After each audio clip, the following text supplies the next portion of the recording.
Start பண்ணுங்க. ஓகேயா. தோழர்கள் அனைவருக்கும் வணக்கம். சுப்பு. ஓகே. நம்ம இன்றைக்கு பாத்தீங்கன்னாக்கா இது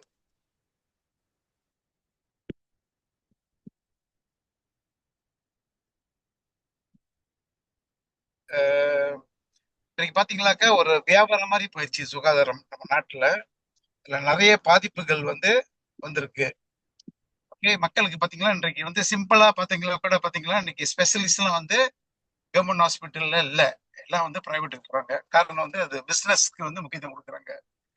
நம்ம நாட்டு அரசாங்கம் கூட இதை ஒதுக்கிட்டு பாத்தீங்கன்னா ரொம்ப மோசமான நிலையில அந்த சுகாதாரத்துக்கு ஒதுக்குறாங்க. So இது ஒரு பெரிய கேள்வி. நிறைய பாதிப்புகள் பேசிக்கலிலாம் பாத்தீங்கன்னாக்கா அந்த டேட்டு ஸ்பெஷலிஸ்ட் பார்க்க முடியாத நிலையில உங்களுக்கு பாதிப்பு. நிறைய பேர் இறந்து போறாங்க. ஸோ இந்த சூழ்நிலை ஓடிட்டு இருக்கலாம். ஸோ அதை ஒட்டி இன்றைக்கு பாத்தீங்களா நம்மளுடைய தோழர் காந்திபன். ஓகே. அவர் விலாவாரியா இந்த சுகாதாரம் நம்ம நாட்டோட சுகாதார நிலைமை எப்படி இருக்கு, அந்த நிலைப்பாடு எப்படி இருக்கு, அதை ஒட்டி நினைக்கிறேன் விளக்குவாரு. அதுக்கு பிறகு கேள்விகள் எது இருந்தா நம்ம நம்ம கேள்விகள் கேட்கலாம். பதில் சொல்லுவாங்க.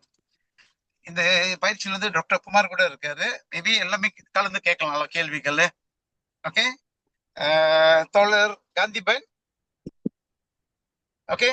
காந்திபனுக்கு நம்ம வழி கொடுக்கலாமே நடத்துறதுக்கு. காந்திபன் ப்ளீஸ் நடத்துங்களேன். ஓகே. தோழர்கள் அனைவருக்கும் வணக்கம்.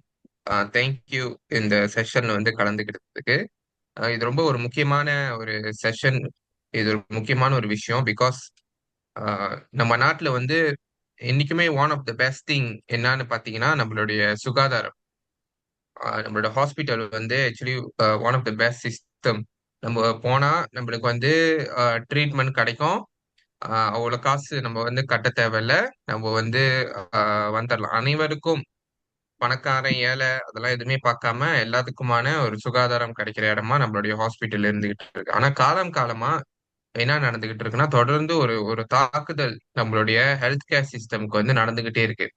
நம்ம கிட்ட இருந்து எப்படியாவது ஏதோ ஒரு வகையில எப்படியாவது புடுங்கி அதை வியாபாரமாக்கணும், அதை வச்சு எப்படியாவது ஒரு சில பேர் லாபம் பார்க்கணும்னு பார்த்துக்கிட்டே இருக்காங்க. அதுக்கும் உடந்தையாக நம்ம நம்ம அரசாங்கம், இப்ப இருக்கிற அரசாங்கமும் சரி, இதுக்கு முன்ன இருக்க இந்த அரசாங்கமும் சரி, தொடர்ந்து இதற்கான வேலையை செஞ்சுக்கிட்டே இருக்காங்க. ஸோ நான் ஒரு ஸ்லைட் ஷேர் பண்றேன். எல்லாத்துக்கும் பார்க்க முடியுதுல. ஃபோன் யூஸ் பண்ணீங்கன்னா கொஞ்சம் கஷ்டமா இருக்கும்னு நினைக்கிறேன். பட் நான் தமிழ்ல தான் எக்ஸ்பிளைன் பண்ணுவேன். ஸோ எதுவா இருந்தாலும் நீங்க பிறகு லேட்டர் ஆன் நீங்க கேள்வி கேட்கலாம். நான் முடிஞ்ச அளவுக்கு எல்லாத்துக்கும் புரியுற மாதிரி நான் எக்ஸ்பிளைன் பண்ண பார்க்குறேன். ஸோ இன்னைக்கு நான் இன்னைக்கு இருக்கிற பிரசன்டேஷன்ல நான் என்ன பேச போறேன்னா, நம்ம ஞாபகம் இந்த கேம்பெயின் எடுத்திருக்கோம். பிஎஸ்எம் கட்சி இந்த கேம்பெயின் ஸ்லமாட்கான் சிஸ்டம் கசியாத்தான ஒரு முதன்மை கேம்பெயினாக நம்ம எடுத்துட்டு வந்திருக்கோம். நம்ம எடுத்துட்டு வரோம். நம்மளுடைய பொருளாதாரம், மலேசியாவுடைய பொருளாதாரம் எப்படி இருக்கு அதை பத்தி நம்ம கொஞ்சம் பார்க்கலாம். பட்ஜெட் எப்படி ஒதுக்குறாங்க அப்படின்னு நம்ம கொஞ்சம் பார்க்கலாம். நம்மளுடைய கோரிக்கைகள் என்ன, பிஎஸ்எம் உடைய கோரிக்கை என்ன அப்படின்னு நம்ம பார்க்கலாம். அப்புறம் நம்ம இந்த கேம்பெயின் நம்ம எப்படி செய்யலாம் அப்படின்றதையும் நம்ம கொஞ்சம் பார்க்கலாம்ல. ஓகே. ஆல்ரைட். ஸோ நம்மள என்னத்துக்கு நம்ம இந்த கேம்பெயின் செய்யறோம் அப்படின்னு பார்த்தோம்னா, மலேசியா தொடர்ந்து நம்மளுடைய ஹெல்த் கேருக்கு மிக குறைவான அமௌண்ட் காசு தான் செலவு பண்ணிக்கிட்டே இருக்கோம். நம்ம ஒரு வளர்ந்துகிட்டு இருக்கிற நாடு. நம்ம மேம்பட்ட நாடு இல்ல. மேற்கு நாடுகள் மாதிரி, இந்த யுஎஸ், யூரோப்ல இருக்கிற நாடு மாதிரி நம்ம வளர்ந்த நாடு இல்ல. நம்ம இன்னும் வளர்ந்துகிட்டு இருக்கோம். நம்ம வளர்ந்துட்டு இருக்கிற பட்சத்துல இந்த அனைத்து உலக பாடிலாம் என்ன சொல்றாங்கன்னா, இந்த ஹெல்த் கேர்ல நம்ம அட்லீஸ்ட் 5% ஜிடிபில இருந்து 5% நம்ம செலவு பண்ணியிருக்கணும். ஒரு நல்ல ஆப்டிமமான, ஓகே, ஒரு ஃபங்க்ஷனிங் ஹெல்த் கேர், எல்லாத்துக்குமான வேலை செய்யற ஒரு ஹெல்த் கேர் வேணும்னா ஒரு 5% செலவு பண்ணணும். ஆனா நீங்க இங்க பாத்தீங்கன்னா அந்த படத்துல இந்த ஆரஞ்சு கலர் லைன் நடுவுல இருக்கிறது தான் பப்ளிக் ஹெல்த் கேருக்கு நம்மளுக்கு போகுது. தொடர்ந்து நம்ம 2.3, 2.3, 2.1, 2.3, 2.9 வந்து நம்ம கோவிட் டைம்ல ரீச் பண்ணோம். ஓகே. மத்தபடி நம்ம வந்துட்டு பாதி கூட செலவு பண்றது இல்ல. நம்ம செலவு பண்றத விட தேவையான அளவுக்கு விட நம்ம பாதிக்கு கீழ தான் நம்ம செலவு பண்றோம். ஹெல்த் கேருக்கு. ஓகே. நம்ம இது வந்து ஒரு பெரிய பிரச்சனையாவே நம்ம வந்து பார்த்துக்கிட்டு இருக்கோம். ஓகே. ஏன் வந்து இந்த செலவு பண்றது அரசாங்கம் வந்து குறைஞ்சுகிட்டே இருக்கு அப்படின்ற ஒரு கேள்வி இருக்கு. ஏன்னா, ஒண்ணு வந்துட்டு ஆ நீங்க வந்து பப்ளிக் ஹெல்த் கேர்ல குறைவா செலவு பண்ணா மட்டும் தான், நம்ம வந்து பிரைவேட் ஹெல்த் கேர்ல அவங்க வந்து காசு சம்பாதிக்க முடியும். ஓகே. தொடர்ந்து ஒரு சில முதலாளிகள், ஒரு சில கார்ப்பரேட் நிறுவனங்கள் தொடர்ந்து இந்த பிரைவேட் ஹாஸ்பிட்டல்ல இருந்து காசு பார்க்கறதுக்காக, பப்ளிக்க வந்து கொஞ்சம் தரம் தாழ்த்தி வச்சிருக்காங்க. ஓகே. அப்பதான் வந்து மக்கள் வந்து ஃப்ரஸ்ட்ரேட்டட் ஆவாங்க. மக்கள் போய் பிரைவேட்க்கு போவாங்க. அப்பதான் நம்மளுக்குள்ள ஒரு தாட்ஸ் வரும். பப்ளிக் தான் சரியில்லையே! பப்ளிக்ல தான் அதிகமான ஆள் இருக்காங்களே! பப்ளிக் தான் கூட்டமா இருக்கே! பப்ளிக் தான் ஃபெசிலிட்டி இல்லையே! ஏன் ஃபெசிலிட்டி இல்லன்னா, எனக்கு இவங்க தொடர்ந்து செலவு பண்ணிட்டு குறைவாவே ஆக்கிட்டு இருக்காங்க. அப்பதான் நம்ம வந்து பிரைவேட்க்கு போவோம். அவன் அவன் அவன் வந்து வயிறு நெறச்சுக்க முடியும். அந்த பிரைவேட் முதலாளிங்க மற்றும் கார்ப்பரேட் நிறுவனங்கள். ஓகே. சோ என்ன சொல்றாங்கன்னா, ஒரு சில டேட்டா என்ன காட்டுதுன்னா, தொடர்ந்து பிரைவேட் ஹாஸ்பிட்டல்ல இருக்கிற இந்த எவ்வளோ கட்டில் வச்சிருக்காங்க, எவ்வளோ பெட் வச்சிருக்காங்க அங்க. அது வந்துட்டு தொடர்ந்து 20, 28 வரைக்கும் எவ்ரி இயர் வருடந்தோறும் 4 டூ 5% வந்து அது ஏறிக்கிட்டே போகுது. ஏறிக்கிட்டே போவும் அப்படின்னு சொல்றாங்க. நெறைய பிரைவேட் ஹாஸ்பிட்டல் பிரைவேட் ஹாஸ்பிட்டல் வந்து இப்ப பெருசாக்க பாக்குறாங்க. 100 கட்டில் பத்தாது. இன்னொரு 100 கட்டில் ஆட் பண்ணணும். இன்னொரு 300 கட்டில் ஆட் பண்ணணும். இன்னொரு புதிய பிரைவேட் ஹாஸ்பிட்டல் கட்டணும் அப்படின்னு நெறைய பிளானிங் இருக்கனால, இவங்க என்ன சொல்றாங்கன்னா, வருஷந்தோறும் 5% ஏறுற அளவுக்கு ஆ பிரைவேட் ஹாஸ்பிட்டல் வந்து வளர்ந்துகிட்டு வருது அப்படின்னு சொல்றாங்க. ஓகே. இன்னொன்னு ஞான் வந்து தொடர்ந்து ஆம் காசு வந்து குறைவா குடுத்துக்கிட்டே இருக்காங்கன்னா, பிகாஸ் நம்பளுக்கு வந்து இந்த மெடிக்கல் டூரிசம் அப்படின்னு ஒண்ணு இருக்கு. அதாவது வெளிநாட்டுல காசு இருக்கிறவங்க, இங்க வந்து நம்ம நாட்டுல வந்து சிகிச்சை பெற்றுட்டு வருவாங்க. ஓகே. இத வந்து ஒரு பிசினஸா பாக்குற ஆ ஒரு ஒரு ஒரு பிளானிங் வந்து அரசாங்கத்துல இருக்கிறவங்க பாக்குறாங்க. அரசாங்கத்துல நெறைய பேரு இது ஒரு நல்ல பிசினஸ். நம்ம இத செய்யணும் அப்படின்ற ஒரு தாட் ப்ராசஸ்ல ஓடிட்டு இருக்காங்க. ஓகே. 2024 பாத்தீங்கன்னா, நம்மளுக்கு 1,06,00,000. ஓகே. 1,06 மில்லியன் 1,06,00,000 பேர் வந்து மலேசியாவுக்கு வந்து ஆ ஆ இது என்னது மெடிக்கல் எடுத்திருக்காங்க. பிரைவேட் ஹாஸ்பிட்டல்ல. அதுல அதிகமானோர் வந்துட்டு அ இந்தோனேசியால இருந்து வந்திருக்காங்க. 70 டூ 80% வந்திருக்காங்களா மலேசியாக்கு. சோ இது வந்து ஒரு நல்ல பிசினஸ். இது ஒரு நல்ல பிசினஸ். இத வந்து நம்ம தொடர்ந்து செய்யணும். அப்பதான் வந்து பிரைவேட் ஹெல்த் கேர் வந்துட்டு காசு நல்லா பார்ப்பாங்க அப்படின்றதுக்காகவே வந்து இத வச்சிருக்காங்க. அடுத்த வருஷம் பார்த்தீங்கன்னா, நம்ம நாட்டுல வந்து தாஹூன் பெலான்சுங்கான் பெருபத்தான் மலேசியா 2026 மெடிக்கல் டூரிசம் இயர் அப்படின்னு ஒண்ணு எடுத்துட்டு வந்து, அதுக்கு தனியா காசு அலோகேட் பண்ணி நம்மளுடைய பட்ஜெட்ல இந்த பிரைவேட் ஹாஸ்பிட்டலுக்கு தொடர்ந்து ஆளுங்க போணும், பெருசாக்கணும் அப்படின்றதுல வந்து ஒரு நல்ல ஒரு ஒரு ஒரு நல்லா பிளான் பண்ணி ஓட்டுறாங்க நம்ம அரசாங்கத்த இவங்க. ஓகே.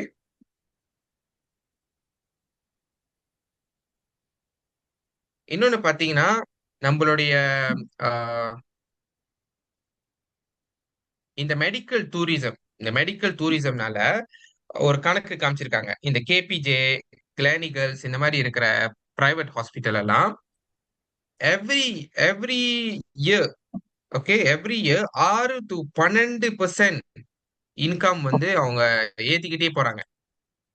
ஓகே. இவங்க வந்து இந்த மெடிக்கல் டூரிசம்னால அவங்களுக்கு வருடந்தோறும் 6 டூ 12% காசு வருவாய் வந்து ஏறிக்கிட்டே போகுது. நம்ம அடுத்த அடுத்த வர ஸ்லைட்லலாம் வந்துட்டு அவங்க எவ்ளோ லாபம் பார்க்குறாங்க ஒரு குவார்ட்டர்லன்னு நம்ம அப்புறம் பார்ப்போம்.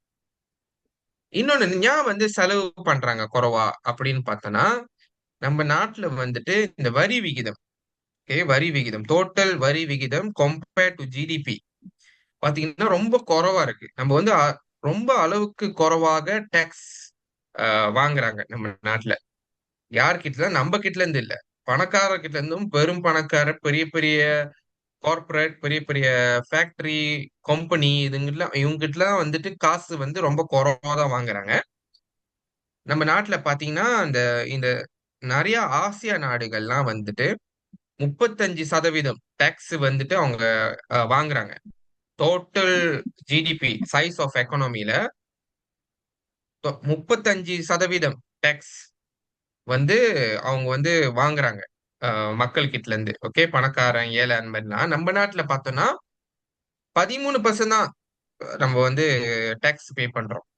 சோ இது வந்து ஒரு பெரிய பிரச்சனையா ஓடுதுல நம்ம நாட்டுல. தொடர்ந்து வந்து டாக்ஸ் வந்து குறைவா கட்டுறனால அரசாங்கத்துக்கு வந்து காசு இல்ல. ஓகே, இந்த ஜிடிபின்னு சொல்றோம்ல, அந்த ஜிடிபினா என்ன அப்படின்னு ஒரு சிறு விளக்கம் தரேன். இந்த ஜிடிபியும் நாட்டினுடைய பட்ஜெட்.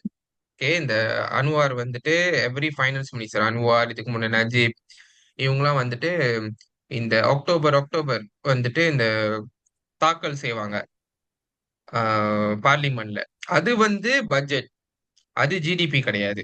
ஓகே, ஜிடிபி வந்துட்டு ஓவரால், ஒட்டு மொத்தமாக ஒரு நாட்டுல நம்ம எது எதுக்கெல்லாம் நம்ம செலவு பண்றோம் அதுதான் வந்து ஜிடிபி. ஓகே, நம்ம வந்து இப்ப போன் வாங்குறோம், சட்டை வாங்குறோம், சாப்பாடு வாங்குறோம், சப்பாத்தி வாங்குறோம், கூகுள்ல ஏதாவது வாங்குறோம், டிக்டாக்ல ஏதாவது வாங்குறோம், இது எல்லாமே வந்துட்டு ஜிடிபில அடங்கும். ஓகே, அது மட்டும் இல்ல, அரசாங்கம் வந்து ஏதாவது இப்ப ரோடு கட்டுறாங்க, ஸ்கூலை வந்து ஏதாவது ஃபிக்ஸ் பண்றாங்க, எம்ஆர்டி, LRT 3, ஹைவே ப்ராஜெக்ட், இதெல்லாம் அவங்க பில் பண்றாங்களா, இதுக்கெல்லாம் வந்து அரசாங்கம் செலவு பண்ணுதுல, அதுவும் வந்து ஜிடிபில போய் சேரும். அப்புறம் இந்த தொழிற்சாலைகள், தொழிற்சாலைகள் வந்து தொடர்ந்து இன்னொரு பிரான்ச், இன்னொரு இன்னொரு பிளான்ட் வந்து பில்ட் பண்றது, அப்புறம் இன்வெஸ்ட் பண்றது, மத்த ஊர்ல இருந்து இங்க வந்து இன்வெஸ்ட் பண்றதும், நம்மளுடைய ஓன் கம்பெனி இங்க இன்வெஸ்ட் பண்றது, இது எல்லாமே வந்து ஜிடிபில இறங்கும். ஓகே, சோ ஜிடிபின்னா என்னன்னு பார்த்தோம்னா, நம்ம எல்லாருமே ஒட்டுமொத்தமா இந்த நாட்டுல இருக்கிற எல்லாருமே எவ்வளவு செலவு பண்றோம் அது வந்து டோட்டலா ஜிடிபில போய் அடங்கும். அப்ப ஜிடிபி வந்து சைஸ் ஆஃப் எக்கானமி அப்படின்னு சொல்லுவாங்க. நம்ம பொருளாதாரம் எவ்வளவு பெருசா இருக்கு, நம்ம எவ்வளவு செலவு பண்றோம், அதான் வந்துட்டு ஜிடிபி. சோ இப்போ நம்ம அதை சொல்லியிருந்தால 5% ஆஃப் ஜிடிபி அப்படின்னா, அப்படின்னா நம்ம பொருளாதாரம் எவ்வளவு சைஸ்ல இருக்கு, அதுல 5% வந்து ஹெல்த் கேருக்கு செலவு பண்ணணும். ஆனா நம்ம வந்து 22.3 தான் நம்ம செலவு பண்ணிட்டு இருக்கோம். ஓகே, சோ இந்த ஆசியால பாத்தீங்கன்னா இந்த டாக்ஸ் ஜிடிபிய காட்டிலும் எக்கானமி பெருசாகிக்கிட்டே போகுது. நிறைய பணக்காரனுங்க வந்து நிறைய காசு சம்பாதிக்கிறாங்க, இன்வெஸ்ட் பண்றாங்க, இது வாங்குறாங்க, அது வாங்குறாங்க. ஆனா வந்து டாக்ஸ் வந்து நம்ம ரொம்ப குறைவா தான் பே பண்றாங்க. 13.1% டாக்ஸ் தான் வந்து அரசாங்கத்துக்கு கிடைக்குது. மத்த நாட்டுல எல்லாம் பாத்தீங்கன்னா மச்சான், ஆம், ஆஸ்திரேலியாலாம் அதிகமா வாங்குறாங்க, கொரியா, மொங்கோலியா, இந்த Azerbaijan, Kyrgyzstan, China, Philippines, Thailand, Vietnam, Africa country, இவங்க எல்லாருமே வந்துட்டு டாக்ஸ் விகிதம் வந்து அதிகமா. அப்படின்னா என்ன அர்த்தம்னா, சைஸ் எக்கானமி பெருசாக பெருசாக டாக்ஸ் வந்துட்டு அங்க இங்கன்னு அவங்க கரெக்டா கட்டிடுறாங்க. பணக்காரர்களுக்கும் மேபி டாக்ஸ் வந்து அதிகமா இருக்கு, லூப் ஹோல் கிடையாது. ஸோ அவங்கவுங்க டாக்ஸ் கட்டிடுறாங்களா. நம்ம நாடு வந்து தொடர்ந்து 13%லே இருக்கு. ஓகே, ஏன் வந்து இந்த 13%லே இருக்கு அப்படின்னு நம்ம பார்த்தோம்னா, அதனுடைய பெரிய பங்கு என்னன்னா இந்த கார்பரேட்டோடைய டாக்ஸ். கார்பரேட் டாக்ஸ் வந்து நம்ம வந்து காலந்தோறும் வந்து நம்ம குறைச்சிக்கிட்டே வந்திருக்கோம். ஓகே, 1970ல அந்த மாதிரி பாத்தீங்கன்னா கார்பரேட் டாக்ஸ் லாபத்துல 40% அவங்க பே பண்ணணும். 80கள்ல அது 35% மாறிச்சு. 90கள்ல 30% மாறிச்சு. இன்னைக்கு வந்து 17 டு 24 தான் டாக்ஸா கார்பரேட்டுகள், பெரிய பெரிய நிறுவனங்கள் இன்னைக்கு வந்து டாக்ஸ் பே பண்றாங்க. 1970ல 40% இருந்துச்சு, இன்னைக்கு மேக்சிமம் 24% தான் இருக்கு. அப்படின்னா 16% நம்மளுக்கு வர வேண்டிய காசு வந்து நம்ம இழந்துட்டு வந்திருக்கோம். ஓகே, இது ஒரு பெரிய பிரச்சனை. ஆனா ஒரு சில பேர் என்ன சொல்லுவாங்கன்னா, ஐயோ டேக்ஸ் ஏத்திட்டீங்களா, கார்ப்பரேட் டேக்ஸ் ஏத்திட்டீங்கன்னா நிறுவனங்கள்லாம் ஓடி போயிருவாங்க அப்படின்னு ஒரு குற்றச்சாட்டு வைப்பாங்க. சோஷலிஸ்ட் வந்து நம்ம என்ன சொல்லுவோம்னா, பணக்காரர்களுக்கும் இந்த பெரிய பெரிய நிறுவனங்கள் கார்ப்பரேட்டுகள் எல்லாமே வந்து அதிக அளவுல வந்து ஐ மீன் அவங்களோட டேக்ஸ் வந்து ஏத்தணும். அவங்க வந்து ஆக்சுவலி குறைவா பே பண்ணிட்டு இருக்காங்க அப்படின்னு நம்ம வந்து வலியுறுத்துறோம். ஆனா நம்ம கிட்ட வந்து என்ன சொல்லுவாங்கன்னா, ஐயோ ஏத்திட்டீங்கன்னா எல்லாரும் ஓடிடுவாங்க அப்படின்னுவாங்க. ஆனா இந்த படத்துல பாத்தீங்கன்னா, அஹ் நம்ம ஆசியா, ஆப்பிரிக்கா, லத்தீன் அமெரிக்கா இவங்களும் நம்மள மாதிரி வளர்ந்துகிட்டு இருக்கிற நாடுகள் தான். ஓகே, இவங்கெல்லாம் யாரும் வந்து வளர்ந்து பெரிய நாடு கிடையாது. இவங்க எல்லாமே வளர்ந்துகிட்டு இருக்கிற நாடுனா, இவங்கெல்லாம் பாத்தீங்கன்னா ஆக்சுவலி கார்ப்பரேட் டேக்ஸ் வந்து அதிகமா இருக்கு. ஒரு சில நாடுகள்ல லத்தீன் அமெரிக்காலாம் பாத்தீங்கன்னா நியர் டு 50% இருக்கு. ஆப்பிரிக்கா நாடுகள்ல எல்லாம் அதிகமான ரேட் பே பண்றாங்க. இந்தியா அதிகமான ரேட் வாங்குது. நம்ம சவுத் ஈஸ்ட் ஏசியா தான், மலேசியா, சிங்கப்பூர், தாய்லாந்துலாம் வந்துட்டு குறைவா, ரொம்ப குறைவா பே பண்ணாங்க. ஸோ நம்ம ஏத்தனாலும் ஆக்சுவலி முதலீடுகள் வந்து நம்ம நாட்டுல இருந்து ஓட முடியாது. ஏன்னா மத்த நாடுலயும் அவங்க அதிகமா தான் வாங்குறாங்க. ஸோ நம்ம வந்து இது கொஞ்சம் டேட்டா வந்து நம்ம கொஞ்சம் ஞாபகம் வச்சுக்கலாம்ல, நம்ம கிட்ட வந்து சொன்னாங்கன்னா. ஏன்னா இது வந்து அதிகமா சொல்லுவாங்க. ஓகே, கார்ப்பரேட் டேக்ஸ் கொஞ்சம் ஏத்துனா ஓ முதலீடு எல்லாம் ஓடிடுவாங்க மத்த நாடுக்கு அப்படின்னு. ஓகே, ஓகே, இது இது வேணாம்னு நினைக்கிறேன்.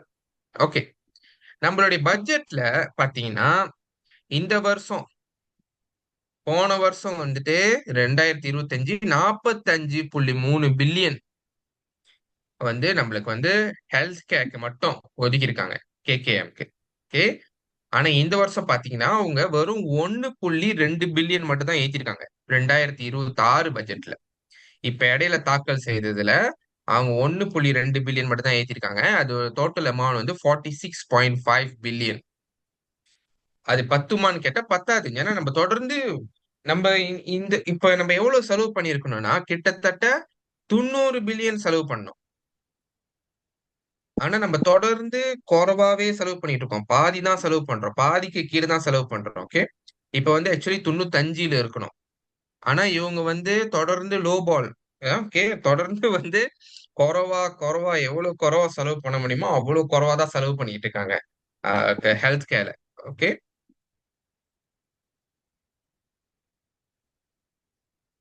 இந்த குறைவா வந்து செலவு பண்ணிட்டு இருக்கறனால என்ன பிரச்சனை ஆகுது அப்படின்னா, இந்த ஒரு கணக்கு இருக்குங்க.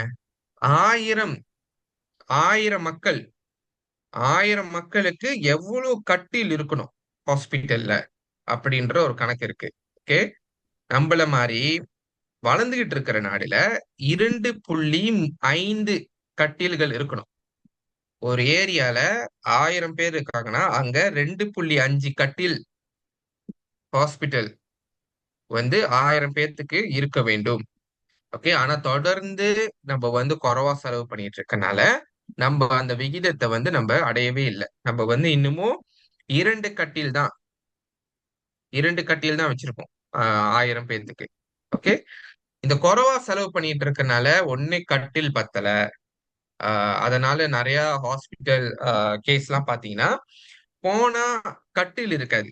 ஓகே, என்ன பண்ணுவாங்கன்னா ரெண்டு மூணு பெட்டு தீலாம எடுத்துட்டு வந்து நடக்கிற பாதையில போட்டுருவாங்க.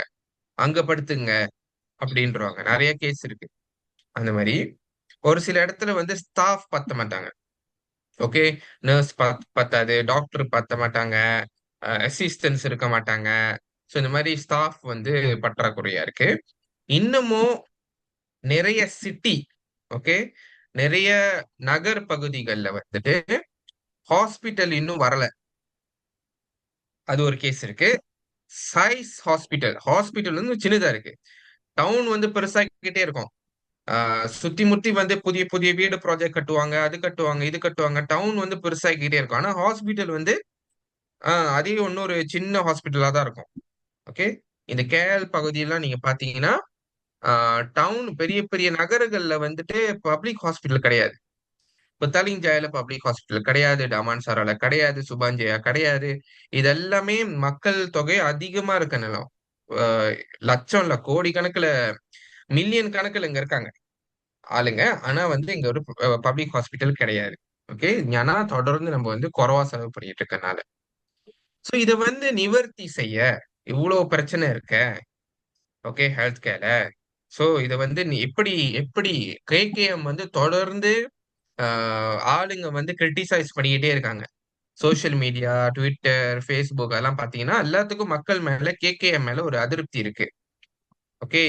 காசு வந்து குறைவா தான் செலவு பண்றீங்க. ஏன் காசு குறைவா செலவு பண்றீங்க? நம்மளுக்கு நெறைய ப்ராப்ளம்ஸ் இருக்கு. அப்படி இப்படின்னு சொல்ல அவங்க என்ன பண்றாங்க, ஒரு ராக்கான் கேகேஎம் அப்படின்ற ஒரு ஸ்கீம வந்து அறிமுகப்படுத்துறாங்க. ஓகே. சோ இந்த ராக்கான் கேகேஎம்னா என்ன? அப்படின்ற ஒரு விளக்கத்த நம்ம பார்ப்போமே. ஓகே. ராக்கான் கேகேஎம்னா அரசாங்கம் என்ன சொல்றாங்கன்னா, ஓகே நம்மளுக்கு வந்து காசு இல்ல.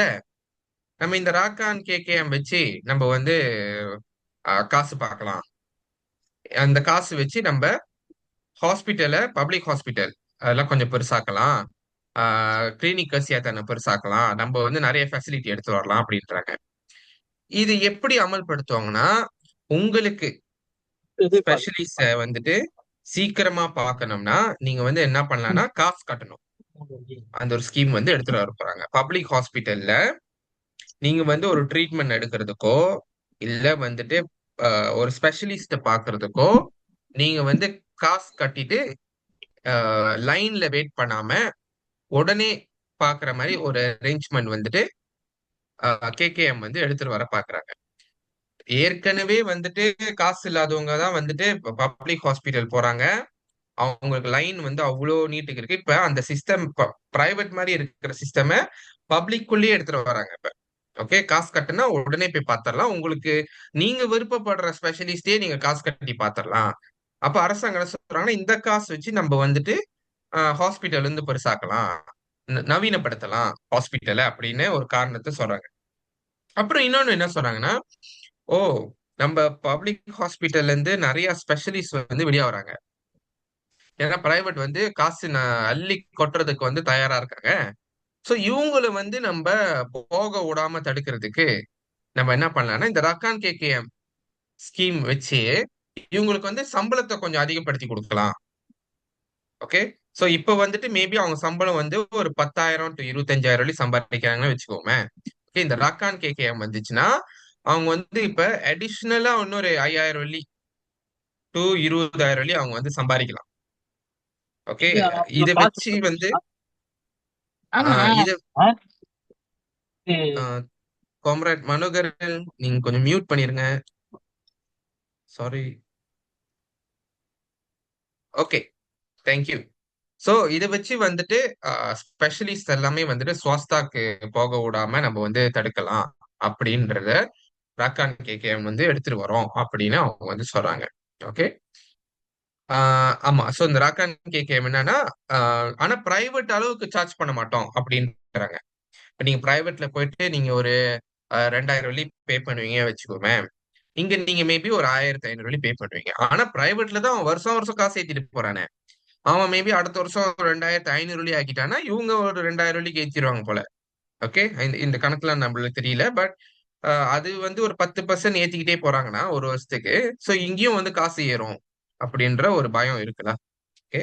இதெல்லாம் பார்க்க வந்துட்டு நம்ப நல்லா இருக்கு. ஓ! ராக்க சில பேர் என்ன சொல்றாங்கன்னா, ஓ! அ ஷாஜகானுக்கு வேற வழி இல்ல. கேகேஎம் வந்து இத எடுத்துட்டு வராங்க. நல்ல விஷயம் தானே. காசு கட்டி பார்த்துட்டு, அந்த காசே வச்சு இவங்க வந்து ஹாஸ்பிட்டல் வந்து பெருசுபடுத்திக்குவாங்க. அப்படின்னு அ மக்கள யோசிக்க வைக்கிறாங்க. மக்கள் மூளைய கழுவ பார்க்குறாங்க. லைக் பிரெயின் வாஷ் பண்றாங்க. ஓகே. மண்டைய கழுவுறது. இது வச்சு. ஓகே.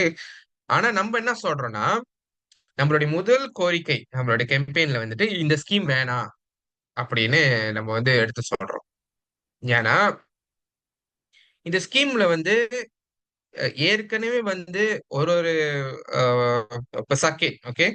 நம்ம வந்து ஒரு ட்ரீட்மெண்ட் எடுக்கணும்னா, நம்ம வந்து மாத கணக்குல வெயிட் பண்றோம். ஓகே. நம்ம அப்புறம் பார்ப்போம். கேட்ராக்ட் ஆப்பரேஷன் வந்து எவ்வளவு வெயிட் பண்றாங்க.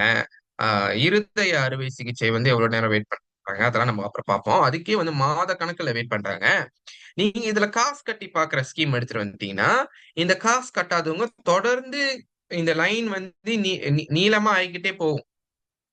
ஓகே. ஸோ பிரைவேட்ல இருந்து சில பேர்லாம் வருவாங்க. இதுக்கப்புறம் பிரைவேட்ல நான் அவ்வளவு காசு பே பண்றேன்.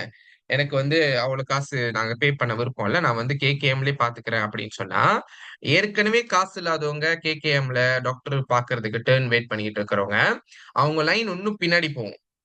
ஏற்கனவே இப்ப பின்னாடி போய்க்கிட்டு தான் இருக்கு. ஓகே.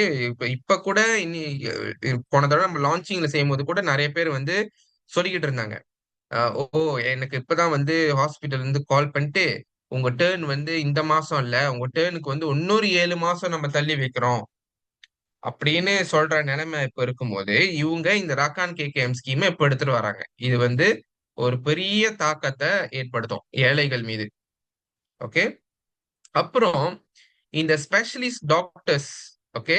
இவுங்க வந்துட்டு தொடர்ந்து இந்த காசு கட்டுறவங்களுக்கும், யாருனால வந்து காசு கட்டி ராக்கான் கேகேஎம் வழியா வராங்களோ, அவங்கள பாத்துக்கிறதுக்கே இவங்களோட டைம் போயிரும். அப்படின்ற ஒரு ஐயம் இருக்கு. இந்த ஐயம் வந்து ஒரு ஒரு வேலிடான பாயிண்ட்னு எனக்கு தோணுது. ஏன்னா, காசு கட்டுறவங்க வராங்க, இவ்வளவு காசு கட்டுறாங்க. அப்போ கேகேஎம் வந்து ஒரு கேபிஐ வச்சிருவோம். ஓகே, நீங்க இவ்வளவு இவ்வளவு பேஷண்ட் வச்சிருக்கணும் அப்படின்னு சொல்லிட்டு, அப்ப அந்த பேஷண்ட் திரும்பி திரும்பி வர்றதுக்கு கேகேஎம்ல ஸ்பெஷலிஸ்ட் டாக்டர்ஸ்லாம் காசு கட்டுறவங்கள தான் நல்லா பாத்துக்குவாங்க. அப்ப நம்ம காசு கட்ட முடியாதவங்க எல்லாம் நம்ம கேகேஎம்க்கு போறோம்னா நம்ம நிலைமை எப்படி பாத்துக்குவாங்களா இல்லையா அப்படின்ற ஒரு கேள்வி இருக்கு. ஓகே. சோ இங்க பாருங்க, எவ்வளவு காலமா வெயிட் பண்றாங்க அப்படின்னு நம்ம பார்ப்போம். கேட்ராக்ட் ஆபரேஷன், ஓகே, கண்ணு ஆபரேஷன் பண்றதுக்கு ஏறத்தாழ 3 மாதம் வெயிட் பண்ண வேண்டியது இருக்கு. ஓகே. 9233 பேர். ஓகே. நம்பர் இப்ப மேபி மாறி இருக்கலாம். பட் ஏறத்தாழ 9000 பேர் வந்து வெயிட் பண்றாங்க. ஓகே. இதெல்லாம் வந்து இந்த வருஷம் டேட்டா பார்லிமெண்ட்ல எடுத்தது, ஹன்சாட்ல. Okay. Kidney stone kidney stone வந்துட்டு 2000 பேர், 2500க்கு மேற்பட்ட பேரை வந்து வெயிட் பண்ணிட்டு இருக்காங்க. எவ்வளவு காலம் வெயிட் பண்ணணும்னா 11 மாசம் வெயிட் பண்ணணும். ஓகே. பைபாஸ், இருதய அறுவை சிகிச்சைக்கு வந்துட்டு 2200 பேர் வந்து வெயிட் பண்ணிட்டு இருக்காங்க. வெயிட்டிங் பீரியட் வந்து 7 மாசம். ஓகே. சிறு குழந்தைகளுக்கு இருதய சிகிச்சை, ஓகே, அதுக்கு 600 பேர் வெயிட் பண்ணிட்டு இருக்காங்க. எவ்வளவு காலம் வெயிட் பண்ணணும்னா 21 மாசம் வெயிட் பண்ணணும். ஒரு வருஷத்துக்கு மேல அது. ஓகே. 2 வருஷம் 2 வருஷம் வெயிட் பண்ணோம் அவங்களுடைய டேர்ன் கிடைக்கிறதுக்கு, இந்த இருதய அறுவை சிகிச்சை எடுக்கிறதுக்கு. இந்த மாதிரி டைம்ல ராக்கான் கேகேஎம் வந்ததுன்னா, காசு கட்டுறவங்க தான் ஸ்பெஷலிஸ்ட் டாக்டர் பார்ப்பாங்கன்னா, அப்ப காசு கட்ட முடியாதவங்க ஏழைகளோட நிலை என்ன அப்படின்ற ஒரு கேள்வி இருக்கு. ஓகே. சோ டாக்டர் வந்துட்டு தொடர்ந்து எஃபிஷியனா இருப்பாங்களா? ஓகே. சீக்கிரமா முடிப்பாங்களா கேஸ அப்படின்ற ஒரு கேள்வி இருக்கு. ஓகே. ஏன்னா காசும் காசும் கிடைக்கணுமே. லைன் நீளமா இல்லைன்னா ஆளுங்க காசு கட்ட மாட்டாங்களே. லைன் நீளமா இருந்தா தானே ஆளுங்க காசு கட்டுவாங்க. சோ டாக்டர் வந்து அவங்க கேபிஐ, ஓகே, கவர்மெண்ட் வந்து மேபி ஒரு கேபிஐ கொடுக்கும். நீங்க வந்து உங்க டிபார்ட்மெண்ட்ல இருந்து நீங்க இவ்வளவு காசு வந்து நீங்க திரட்டணும் அப்படின்னு சொன்னாங்கன்னா, டாக்டர் வந்து எஃபிஷியன்ட்டா வேலை செய்வாங்களா அப்படின்ற ஒரு கேள்வி எழுது இதுல. ஓகே. இன்னொன்னு வந்துட்டு, ஆமா, தொடர்ந்து வந்துட்டு லைன் வந்து நீளமாயிட்டே இருக்கும். ஏழைகளுக்கு வந்து டாக்டர் வந்து ப்ரையாரிட்டி கொடுக்க மாட்டாங்க. நம்ம லைன் இன்னும் வெயிட் பண்ணணும்ல. ஸோ இதுக்காக தான் வந்து நம்ம பிஎஸ்எம் வந்து எதிர்க்கிறோம். ராக்கான் கேகேஎம் வந்து எடுத்துட்டு வராதீங்க அப்படின்னு. ஓகே. ஆனா ஏற்கனவே ஹாஸ்பிட்டல்ல இந்த மாதிரி ஒரு ஸ்கீம் இருக்கு. ஓகே. ஆனா இந்த ஸ்கீம் வந்து இதை விட கொஞ்சம் ஒரு சிறு வேறுபாடு இருக்குல்ல.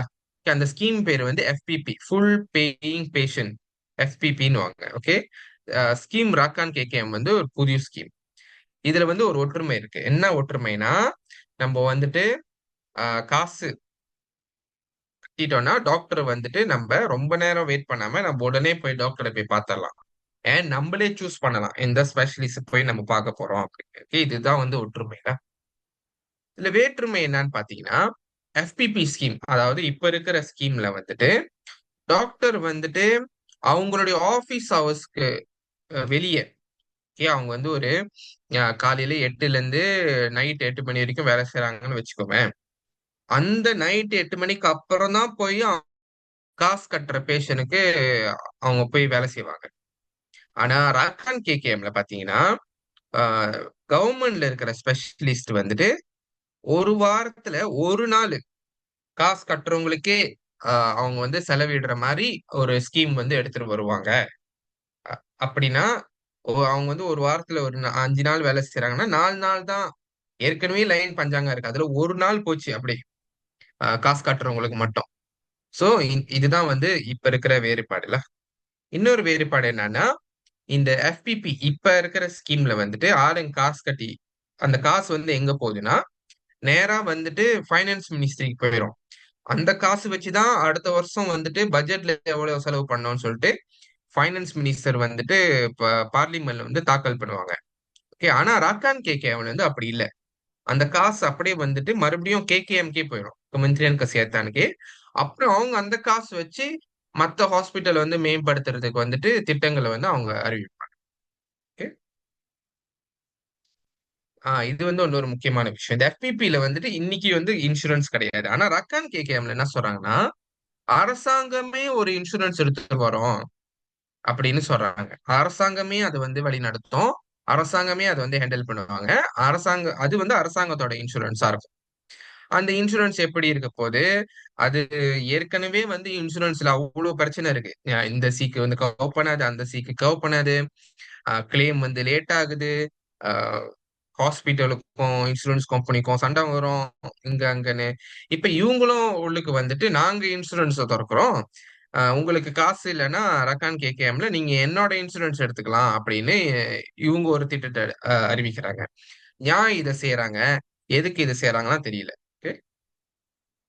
இன்னொன்னு பாத்தீங்கன்னா, ஆம், இப்ப இருக்கிற ஸ்கீம்ல இது இல்ல. ஆனா ரக்கான் கேகேஎம் வந்தோடனே என்ன சொல்றாங்கன்னா, இந்த தனியார் நிறுவனங்கள், ஓகே, அவங்க வந்துட்டு ஒரு ஹெல்த் கேர் பிளான் வச்சிருப்பாங்க அவங்களுடைய ஒர்க்கர்ஸ்க்கு. ஸோ அந்த ஒர்க்கர்ஸ்க்கு இருக்கிற வேலை இன்சூரன்ஸ், ஹெல்த் கேர் இன்சூரன்ஸ் வந்துட்டு இதுக்கப்புறம் வந்து இந்த இன்சூரன்ஸ் எடுத்துங்க, இந்த ஸ்கீம் ராக்கான் கேகேஎம் வழியா வாங்க, நீங்க பிரைவேட்டுக்கு போகாதீங்க அப்படின்னு சொல்ல பாக்குறாங்க. ஓகே, அது அந்த ஒரு திட்டமா அறிவிப்பாங்க அப்படின்னு அவங்க சொல்றாங்க. ஸோ அதுதான் வந்து வேறுபாடு இன்னைக்கு இருக்கிற சிஸ்டம்க்கும் அவங்க எடுத்துட்டு வர போற சிஸ்டம் போல. சோ என்னன்னா இது வந்துட்டு ஆஹ், தனியார் மயமாக்குறது இல்ல. ஆனா என்ன சொல்றாங்கன்னா சிஸ்டம் வந்து எடுத்துட்டு வராங்க. ஓகே, ஒன்னும் பப்ளிக் ஹாஸ்பிட்டலா தான் இருக்க போகுது. ஆனா உள்ளுக்கு இருக்கிற சிஸ்டம் வந்துட்டு காசு கட்டி போய் பாக்குறது. அந்த மாதிரி ஒரு சிஸ்டம் வந்து அவங்க எடுத்துட்டு வர பாக்குறாங்களா. சோ அதுக்காக தான் வந்துட்டு நம்ம இதை வந்து எதிர்க்கிறோம். நம்ம என்ன சொல்றோம்னா, கமெண்ட்ரியன் கசியாத்தன் மலேசியாவோட வேலை வந்துட்டு காசு பாக்குறது கிடையாது.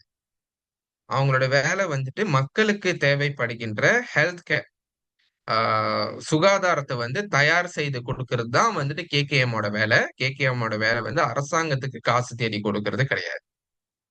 சோ அதுதான் வந்துட்டு நம்மளுடைய முதல் கோரிக்கை, ஸ்கீம் ராக்கான் கேகேஎம் வேணாம் அப்படின்னு. Okay? நம்மளுடைய இரண்டாவது கோரிக்கை என்னன்னா, பிரைவேட் ஹாஸ்பிட்டலை ஒரு 5 வருஷத்துக்கு வந்து திறக்காதீங்க அப்படின்னு நம்ம ஒரு கோரிக்கையை நம்ம எடுத்து வைக்கிறோம். ஓகே, 5 வருஷத்துக்கு எந்த ஒரு பிரைவேட் ஹாஸ்பிட்டலும் கட்டுறதுக்கு விடக்கூடாது அப்படின்னு. ஏன்னா தொடர்ந்து வந்து நம்ம நாட்டுல கமெண்ட்ரியான்ல உட்காந்துட்டு இருக்கிறவங்க என்ன யோசிக்கிறாங்கன்னா, இந்த மெடிக்கல் டூரிசம் வந்துட்டு ஒரு பெரிய பிசினஸ் ஆப்பர்ச்சுனிட்டி, இதை வந்து நம்ம விடக்கூடாது, இதை வந்து நம்ம காசு பார்க்கணும் அப்படின்னு யோசிக்கிறவங்க தான் உட்காந்துக்கிட்டு இருக்காங்க. ஏன்னா நம்ம நாட்டுல இருக்கிற ஜிஎல்சி அரசாங்கத்துடைய நிறுவனங்களையும் வந்துட்டு இந்த பிரைவேட் ஹாஸ்பிட்டல், இந்த கேபிஜே, பந்தாய், கிளானிகல்ஸ், இந்த மாதிரி ஹாஸ்பிட்டல் எல்லாம் வந்துட்டு ஷேர் வச்சிருக்காங்க. சோ இந்த மாதிரி ஹாஸ்பிட்டல் சுவாஸ்தா வச்சு அதை வந்து வளர்த்து வளர்த்து விட்டு அப்புறம் நம்ம அரசாங்க நிறுவனங்கள் அது வழியா காசு பாக்குற மாதிரி வந்து ஒரு சிஸ்டம் வச்சிருக்காங்க. இதனாலதான் இவங்களுக்கு வந்துட்டு தொடர்ந்து வந்துட்டு பிரைவேட் ஹாஸ்பிட்டலை வளர்க்கணும் அப்படின்ற ஒரு ஒரு ஒரு கண்ணோட்டத்திலேயே இவங்க வந்து அரசாங்கத்தை வந்து ஓட்டுறாங்க. ஓகே, நம்ம பார்ப்போமே. மலாக்கால வந்து என்ன சொல்றாங்கன்னா, அவங்க வந்துட்டு இப்ப புது ஜாயிண்ட் வெஞ்சர் செய்ய போறாங்களாம். ஒரு ஒரு மலேசியன் கம்பெனி, மலாக்காவோட ஸ்டேட் கம்பெனியோட என்ன சொல்றாங்கன்னா, 300 பெட், 300 கட்டில் பிரைவேட் ஹாஸ்பிட்டல் வந்து மலாக்கால கட்ட போறாங்களாம். இப்ப பிணையங்கள் எல்லாம் அவங்க கட்டி முடிச்சிட்டாங்க. ஓகே, பிணையங்கள் இருந்து இதுக்கப்புறம் நிலம் இல்ல. இப்ப வந்துட்டாங்க. மலாக்காவை வந்துட்டு ஃபுல்லா ஹெல்த் டூரிசம் பிளேஸா வந்து மாத்த போறாங்களாம். அதுல வந்து 100 கன்சல்டன்ட் ஸ்வீட்ஸ், அப்படின்னா டாக்டர் 100 டாக்டர் வந்து அவங்க வைக்க போறாங்க அப்படின்னு சொல்றாங்க. இந்த 100 டாக்டர் பிரைவேட் ஹாஸ்பிட்டல்ல இவங்க எங்க இருந்து எடுப்பாங்க அப்படின்ற ஒரு கேள்வி இருக்கு. ஓகே, அவங்க எங்க கை வைப்பாங்கன்னா பப்ளிக் சிஸ்டம்ல இருந்தா கை வைப்பாங்க. இப்ப நம்ம கேகேஎம்ல நம்மளோட பப்ளிக் ஹாஸ்பிட்டல்ல வேலை செஞ்சுட்டு இருக்கிற ஸ்பெஷலிஸ்ட் எல்லாத்தையும் இவனுங்க வந்து இது கட்டி நல்ல காசு கொடுக்குறேன்னு சொல்லிட்டு இவங்க எல்லாத்தையும் வெளியாக்கிடுவாங்க. கேகேஎம்ல இருந்து எல்லாம் அங்க வந்துருவாங்க. அப்பனா கேகேஎம்ல நம்மளுடைய பப்ளிக் ஹாஸ்பிட்டல்ல ஸ்பெஷலிஸ்ட் எல்லாம் குறைஞ்சிரும். 100 ஸ்பெஷலிஸ்ட் குறைஞ்சிருவாங்க. ஓகே, இது வந்து ஒரு திட்டமா அறிவிச்சிருக்காங்க. இதுக்கான வேலைகள் வந்து இப்போ ஓடிக்கிட்டு இருக்கு. ஓகே, இன்னொன்னு பாத்தீங்கன்னா ஏன் வந்து நம்ம 5 வருஷத்துக்கு வந்து திறக்க கூடாது சொல்றேன். ஏன்னா ஒவ்வொரு தடவை ஒரு சுவாஸ்தா ஹாஸ்பிட்டல் வந்து திறக்கும் போது பிரைவேட்ல அவங்க வந்து 20 to 50 ஸ்பெஷலிஸ்ட் நம்மளுடைய அரசாங்க மருத்துவமனைகள்ல இருந்து அவங்க எடுத்துடுறாங்க. ஓகே, ஏன் வந்துட்டு அவங்க நிறைய காசு கொடுக்கறதுக்கு தயாரா இருக்காங்க.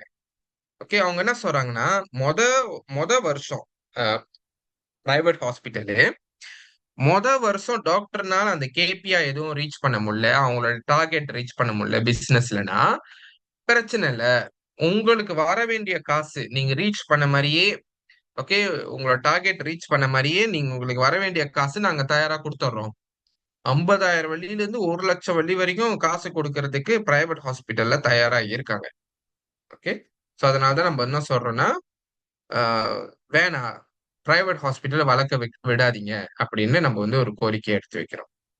இன்னொன்னு பாத்தீங்கன்னா நம்மளுடைய பப்ளிக் ஹாஸ்பிட்டல்ல எவ்வளவு ஸ்பெஷலிஸ்ட் இருக்காங்க அப்படின்ற ஒரு கேள்வி இருக்கு. நம்ம ஏன் வந்து இதை தடுத்து நிறுத்துறோம் அப்படின்னு 5 வருடங்களுக்கு மேற்பட்டு அவங்களுக்கு வந்து எக்ஸ்பீரியன்ஸோட, ஓகே, 5 வருடங்களுக்கு மேல் எக்ஸ்பீரியன்ஸ் கொண்ட ஸ்பெஷலிஸ்ட் டாக்டர்ஸ் நம்மளுடைய கேகேஎம் ஹாஸ்பிட்டல்ல பப்ளிக் ஹாஸ்பிட்டல்ல 25% டாக்டர்ஸ் மட்டும் தான் இருக்காங்க. 75% டாக்டர் பிரைவேட்டுக்கு போயிட்டாங்க. ஓகே, ஆனா மக்கள் பாத்தீங்கன்னா 75% இன்னமும் கேகேஎம் பப்ளிக் ஹாஸ்பிட்டல் தான் நம்பி இருக்கோம். 25% தான் பிரைவேட் ஹாஸ்பிட்டல் போறாங்க. ஸோ 25% மக்கள் பணக்காரவங்க பிரைவேட்டுக்கு போறவங்களுக்காக 75% எக்ஸ்பீரியன்ஸ்டான டாக்டர்ஸ் ஸ்பெஷலிஸ்ட் டாக்டர்ஸ் வந்து அங்க போயிட்டாங்க. சோ அதனாலதான் நம்ம இது வந்து ரொம்ப பேடான ஒரு அமௌண்ட். 25% ஸ்பெஷலிஸ்ட் மட்டும்தான், அனுபவம் உள்ள ஸ்பெஷலிஸ்ட் மட்டும்தான் 75% மக்களுக்காக வேலை செஞ்சுக்கிட்டு இருக்காங்க. அதுலயும் இவனுங்க வந்து இந்த மாதிரி ஒரு 500 டாக்டரு, நாங்க 100 டாக்டர் எடுப்போம் ஒரு ஹாஸ்பிட்டல்ல, இன்னொரு ஹாஸ்பிட்டல் கட்டிட்டு அவங்க ஒரு 20 டாக்டர் எடுத்துட்டு போயிட்டாங்கன்னா அப்ப நம்ம பப்ளிக் ஹாஸ்பிட்டல்ல எவ்வளவு டாக்டர் தான் இருப்பாங்க அப்படின்ற ஒரு கேள்வி இருக்கு. சோ அதனாலதான் வந்துட்டு நம்ம 5 வருஷத்துக்கு இந்த இந்த அமௌண்ட் வந்து நம்ம ஃபிக்ஸ் பண்ணணும். டாக்டர் வந்து தொடர்ந்து வெளியாகிக்கிட்டே இருக்கிறத வந்துட்டு நம்ம வந்து தடுத்து நிறுத்தணும். நம்ம டாக்டரை தடுத்து நிறுத்தல, நம்ம வந்துட்டு ஹாஸ்பிட்டலை கட்டாதீங்க அப்படின்னு நம்ம சொல்றோம். ஆனா டாக்டருக்கு ஏதாவது ஆப்பர்ச்சுனிட்டி கிடைச்சு அவங்க போக போறாங்கன்னா நம்ம அவங்கள வந்து நம்ம தடுக்க போறது இல்லை. ஆனா இது வந்து பெரிய காரணமா இருக்கு. ஸ்பெஷலிஸ்ட் டாக்டர்ஸ் வந்துட்டு நம்மளுடைய பப்ளிக் செக்டர்ல இருந்து வெளியாகிறதுக்கு. சோ அதனாலதான் நம்ம வந்து இந்த ஒரு கோரிக்கையை நம்ம எடுத்து வைக்கிறோம். சோ இதான் வந்து நம்மளுடைய 2வது கோரிக்கை. முதல் கோரிக்கை வந்துட்டு ரக்கான் கேம் வேண்டாம். 2வது கோரிக்கை வந்துட்டு பிரைவேட் ஹாஸ்பிட்டலை 5 வருஷத்துக்கு கட்டாதீங்க. ஓகே, 3வது கோரிக்கைக்கு போவோம். 3வது கோரிக்கை வந்து 5% காசு வந்து ஏத்துங்க செலவு பண்றத கேகேஎம்ல நம்ம வந்து கேட்கிறோம். எவ்வளவு கேட்கிறோம்னா ஜிடிபியில 5%. ஓகே, இத்தனை நாளா நம்ம வந்துட்டு 2.1 2.2% தான் செலவு பண்ணிட்டு இருக்கோம். நம்ம என்ன சொல்றோம்னா 5% செலவு பண்ணணும். இந்த 5% அவங்க வந்து ஏத்துறதுக்கு ஒரு 5 வருஷம் அவங்க எடுத்துக்கலாம். பிரச்சனை இல்லை. நம்ம வந்து உடனே அடுத்த பட்ஜெட்டே வந்துட்டு நீங்க வந்து டபுள் ஆக்குங்க, 90 பில்லியன் செலவு பண்ணுங்க அப்படின்னு நம்ம கேட்க கிடையாது.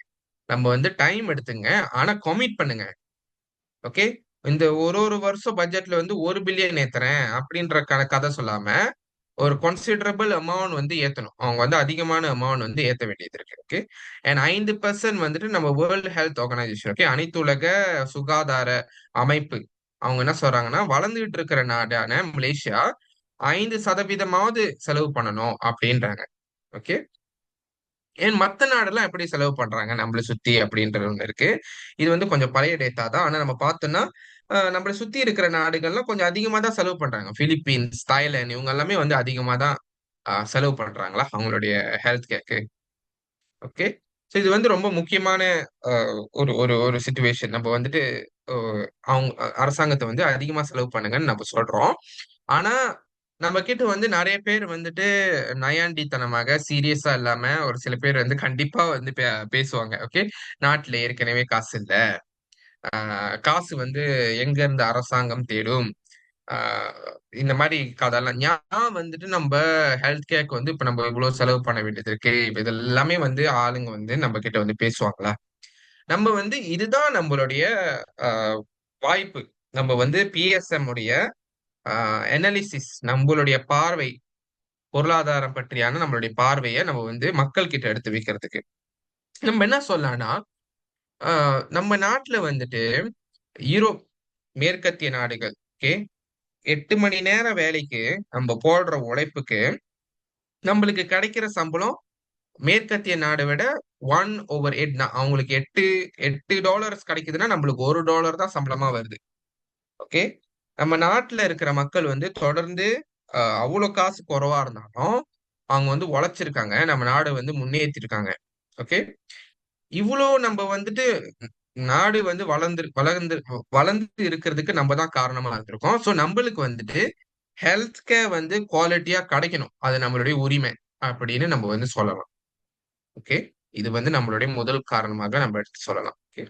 இரண்டாவது நம்ம என்ன சொல்றோம்னா, நம்மளுடைய பொருளாதாரம் வந்து கடந்த 50 ஆண்டுகள்ல 24 தடவை 24 தடவை வளர்ந்திருக்கு. ஓகே. இவ்வளவு பெருக்க நம்மளுக்கு வந்து சம்பளம் குறைவா இருந்தாலும் நம்ம உழைச்சிருக்கோம் இந்த நாட்டுக்கு. இந்த நாட்டுல வந்து எக்கானமி வளர்ந்திருக்கு. ஆனா எப்படி வந்து ஒரு ஹெல்த் கேருக்கு வந்து கூட காசு கொடுக்க முடியாத ஒரு நிலைமையில ஒரு நாடு இருக்கு அப்படின்ற ஒரு கேள்வியை நம்ம அவங்க கிட்ட கேட்கலாம். அவங்கள நம்ம யோசிக்க வைக்கணும். நம்ம இவ்வளவு உழைச்சிருக்கோமே, நாடு இவ்வளவு வளர்ந்திருக்க, 24 தடவை வளர்ந்திருக்கு. ஓகே. பெருசா இருக்கு 50 வருடங்கள்ல. ஆனா காசு கட்டுறதுக்கு ஹெல்த் கேர்ல வந்து நாட்டு அரசாங்கம் காசு இல்லைன்னு சொல்றதை வந்து நம்ம எப்படி வந்து ஏற்றுக்கொள்ளலாம் அப்படின்ற ஒரு கேள்வியை நம்ம வந்து எடுத்து வைக்கலாம். அப்புறம் நம்ம வந்து நம்ம சொல்லலாம்ல. ஏன்னா பாருங்க, கார்பரேட் டேக்ஸ் வந்துட்டு அப்படிதாங்க. 1980, 70 40% செலவு பண்ணியிருக்கோம். இப்ப 40% நம்ம வந்து டேக்ஸ் வந்து வாங்கியிருக்கோம் கார்பரேட் கிட்ட இருந்து. ஆனா இப்ப வந்து 24% தான் வாங்கிட்டு இருக்கோம். இது வந்து ஒரு காரணம் நம்மளுக்கு ஏன் வந்து காசு இல்லைன்னு சொன்னதுக்கு. சோ நம்ம அரசாங்கத்துக்கிட்ட சொல்லணும், வலியுறுத்தணும், இந்த கார்பரேட் டேக்ஸ் வந்து ஏத்துங்க அப்படின்னு சொல்றதுக்கு. ஏன்னா அதனால்தான் வந்து பிஎஸ்எம் வந்துட்டு தொடர்ந்து நம்ம என்ன சொல்றோம்னா, இந்த ஆசியான் மாதிரி அனைத்துலக மத்த மத்த நாடுகள்லாம் ஒண்ணு சேர்ந்து இந்த வருஷம் ஆசியான்ல வந்து மலேசியா தான் வந்து ஓகே, நம்ம தான் வந்து அதை வழி நடத்துறோம். ஓகே. நம்ம வந்து என்ன சொல்றோம்னா, இதுதான் வாய்ப்பு. சுத்தி இருக்கிற நாடு கிட்ட எல்லாம் பேசுங்க. தயவு செய்து வந்து டேக்ஸ குறைக்கணும், கார்பரேட் டேக்ஸ குறைக்கணும்னு சொல்லிட்டு கீழே போய்க்கிட்டே இருக்காதீங்க. நம்ம வந்து இதை தடுத்து நிறுத்தணும். நம்ம வந்து நம்மளுக்கு காசு வேணும். நம்ம படிப்புக்கு காசு கட்டணும், ஹெல்த் கேர் காசு கட்டணும், வேலை வாய்ப்பு உற்பத்தி செய்யறதுக்கு காசு கட்டணும். நம்ம வந்து இவங்க டேக்ஸ வந்து குறைச்சிக்கிட்டே போயிட்டு இருந்தாங்கன்னா தென் அவங்க எப்படி நம்ம எப்படி காசு கட்ட போறோம் அப்படின்னு நம்ம வந்து அரசாங்கத்துக்கிட்ட என்ன சொன்னோம்னா, இது வந்து ஒரு அஜெண்டாவா நம்ம பேசணும் ஆசியான்ல அப்படின்னு நம்ம சொல்லியிருந்தோம். ஆனா அஃப்கோர்ஸ் அன்வார்லாம் வந்து கேட்க மாட்டாங்க இதெல்லாமே. ஓகே. இன்னொன்னு நம்ம என்ன சொல்லனா, நாடு வந்து ஏழை இல்ல. ஓகே. நாடு வந்து ஏழை இல்ல. ஆனா நாட்டினுடைய வருமானம் வந்து மக்களால அனுபவிக்கப்பட முடியவில்லை அப்படின்னு நம்ம ஒண்ணு சொல்லலாம். ஓகே. நீங்க பாத்தீங்கன்னா ஒரு சின்ன கணக்கு இருக்கு. ஆஹ் இது ஞாபகம் வச்சிருந்தா வச்சிருக்கலாம், எழுதி வச்சுக்கணும் வச்சுக்கலாம். ஓகே. தொடர்ந்து பணக்கார நிறுவனங்கள், அப்புறம் டாப் 10% அதிக பணம் வச்சிருக்கிறவங்களுக்கு தான் நாட்டினுடைய வருமானம். ஒரு நாடு வந்து 10 வெள்ளி சம்பாதிக்குதுன்னா, 1 வெள்ளி சம்பாதிக்குதுன்னா அதுல 5 வெள்ளி 60 காசு வந்து டாப்ல இருக்கிற 10%க்கும் பெரிய பெரிய கார்பரேட்டுக்குமே போயிருது. மிச்சம் இருக்கிற மக்களுக்கு 28% தான் வருது. அதாவது 1 வெள்ளியில 2 வெள்ளி 80 காசு தான் இந்த நாட்டுல இருக்கிற 90% மக்களுக்கு வந்து பகிர்ந்து அளிக்கப்படுது. அவங்க அவ்வளவுதான் காசு வச்சிருக்காங்க. ஓகே. அந்த ஒரு வழியில ஒரு ஒரு வழியில ஆஹ் 16 காசு தான் வந்துட்டு ஆஹ் அரசாங்கம் வச்சிருக்கு. ஒரு வழியில 28 காசு 90% மக்கள் வச்சிருக்காங்க. ஒரு வழியில 56 காசு வந்துட்டு பெரிய பெரிய நிறுவனங்களும், கோடீஸ்வரர்களும், லட்சாதிபதிகளும் வச்சிருக்காங்க. ஓகே. அப்ப அரசாங்கத்துக்கு 16% தான் வருது. 100 வெள்ளியில 16 வெள்ளி அரசாங்கத்துக்கு வருது. இந்த இந்த காசை வச்சு அரசு எப்படி கொடுக்கும் ஹெல்த் கேருக்கு அப்படின்ற ஒரு கேள்வி இருக்கு. அப்படின்னா அரசாங்கம் வந்து சரியாக வழிநடத்தப்படுவதில்லை. ஓகே. நம்மளுக்கு தேவைப்படுற காசு வந்து வரமாட்டேங்குது பணக்காரர்கிட்ட இருந்து. ஒரு சில பேர் என்ன சொல்றாங்கன்னா, ஓ ஆல்ரெடி பணக்காரன் கிட்ட இருந்து நீங்க நிறைய டேக்ஸ் கட்டுறீங்க அப்படின்னு ஒரு கதையை நம்ம கிட்ட வந்து சொல்லுவாங்க. ஓகே. ஆனா நம்ம என்ன சொல்லலாம்னா, இல்ல ஆக்சுவலி நம்ம ரொம்ப குறைவா வாங்குறோம். இப்ப இடைப்பட்ட காலத்துல மேபி அதுக்கான பேச்சு அதிகமா இருக்கலாம். ஏன்னா எல்லாத்துக்குமே தெரியுது இவங்களுக்கு வந்து காசு கட்ட மாட்டேங்கிறாங்க, அரசாங்கத்துக்கு காசு கம்மியா வருது அப்படின்னு. ஓகே. நம்ம இன்னொன்னு என்ன சொல்றோம்னா, அரசாங்கம் வந்து தொடர் இதை வச்சுதான். ஓகே. அரசாங்கம் வந்து எப்படி காசு திரட்டணும், இந்த 56 வழி வச்சிருக்காங்களே 100 வழியில இவங்க கிட்ட இருந்து காசு வந்து எப்படி எடுத்து அரசாங்கம் கிட்ட வந்து வச்சுக்க போறாங்க அப்படின்ற ஒரு டாக்டிக் வந்து அரசாங்கம் யோசிக்க வேண்டும். ஓகே. நம்ம வந்துட்டு நிறைய பிரச்சனை இப்ப வருது. ஓகே. நம்மளுக்கு வந்து பென்ஷன் வார்கா மாஸ்க்கு நம்ம வந்து வயசான ஒரு நாடா ஆகிட்டு இருக்கோம். நிறைய வயதான ஏழைகள் வராங்க. இவங்களுக்கு வந்து நிறைய ப்ராப்ளம்ஸ் வருது. இதுக்கான சொல்யூஷன் தேவைப்படுது. படிப்புக்கு காசு தேவைப்படுது. ஹெல்த் கேருக்கு காசு தேவைப்படுது. ஆனா இந்த காசு வந்து அரசாங்கத்துக்கிட்ட 100 வழியில 16 வழி தான் வந்து அரசாங்கம் வச்சிருக்கு. சோ இந்த காசு வந்து எப்படி ஏத்த போறோம் அப்படின்றத வந்துட்டு ஒரு அரசாங்கம் யோசிக்க வேண்டும் அப்படின்ற ஒரு கருத்தை வந்து நம்ம முன் வைக்கலாம். ஓகே. சோ இதெல்லாமே வந்து ரொம்ப முக்கியமான கருத்துக்கள். சோ நம்ம வந்து இப்ப 4வது கோரிக்கைக்கு வரோம். முதல் கோரிக்கை என்னன்னு பாத்தீங்கன்னா, ஸ்கீம் ரக்கான் கேகேஎம் வந்து எடுத்துட்டு வரக்கூடாது. 2வது பாத்தீங்கன்னா, பிரைவேட் ஹாஸ்பிட்டலை 5 வருஷத்துக்கு கட்டக்கூடாது. 3வது பாத்தீங்கன்னா, நம்மளுடைய பட்ஜெட்ல 5%க்கு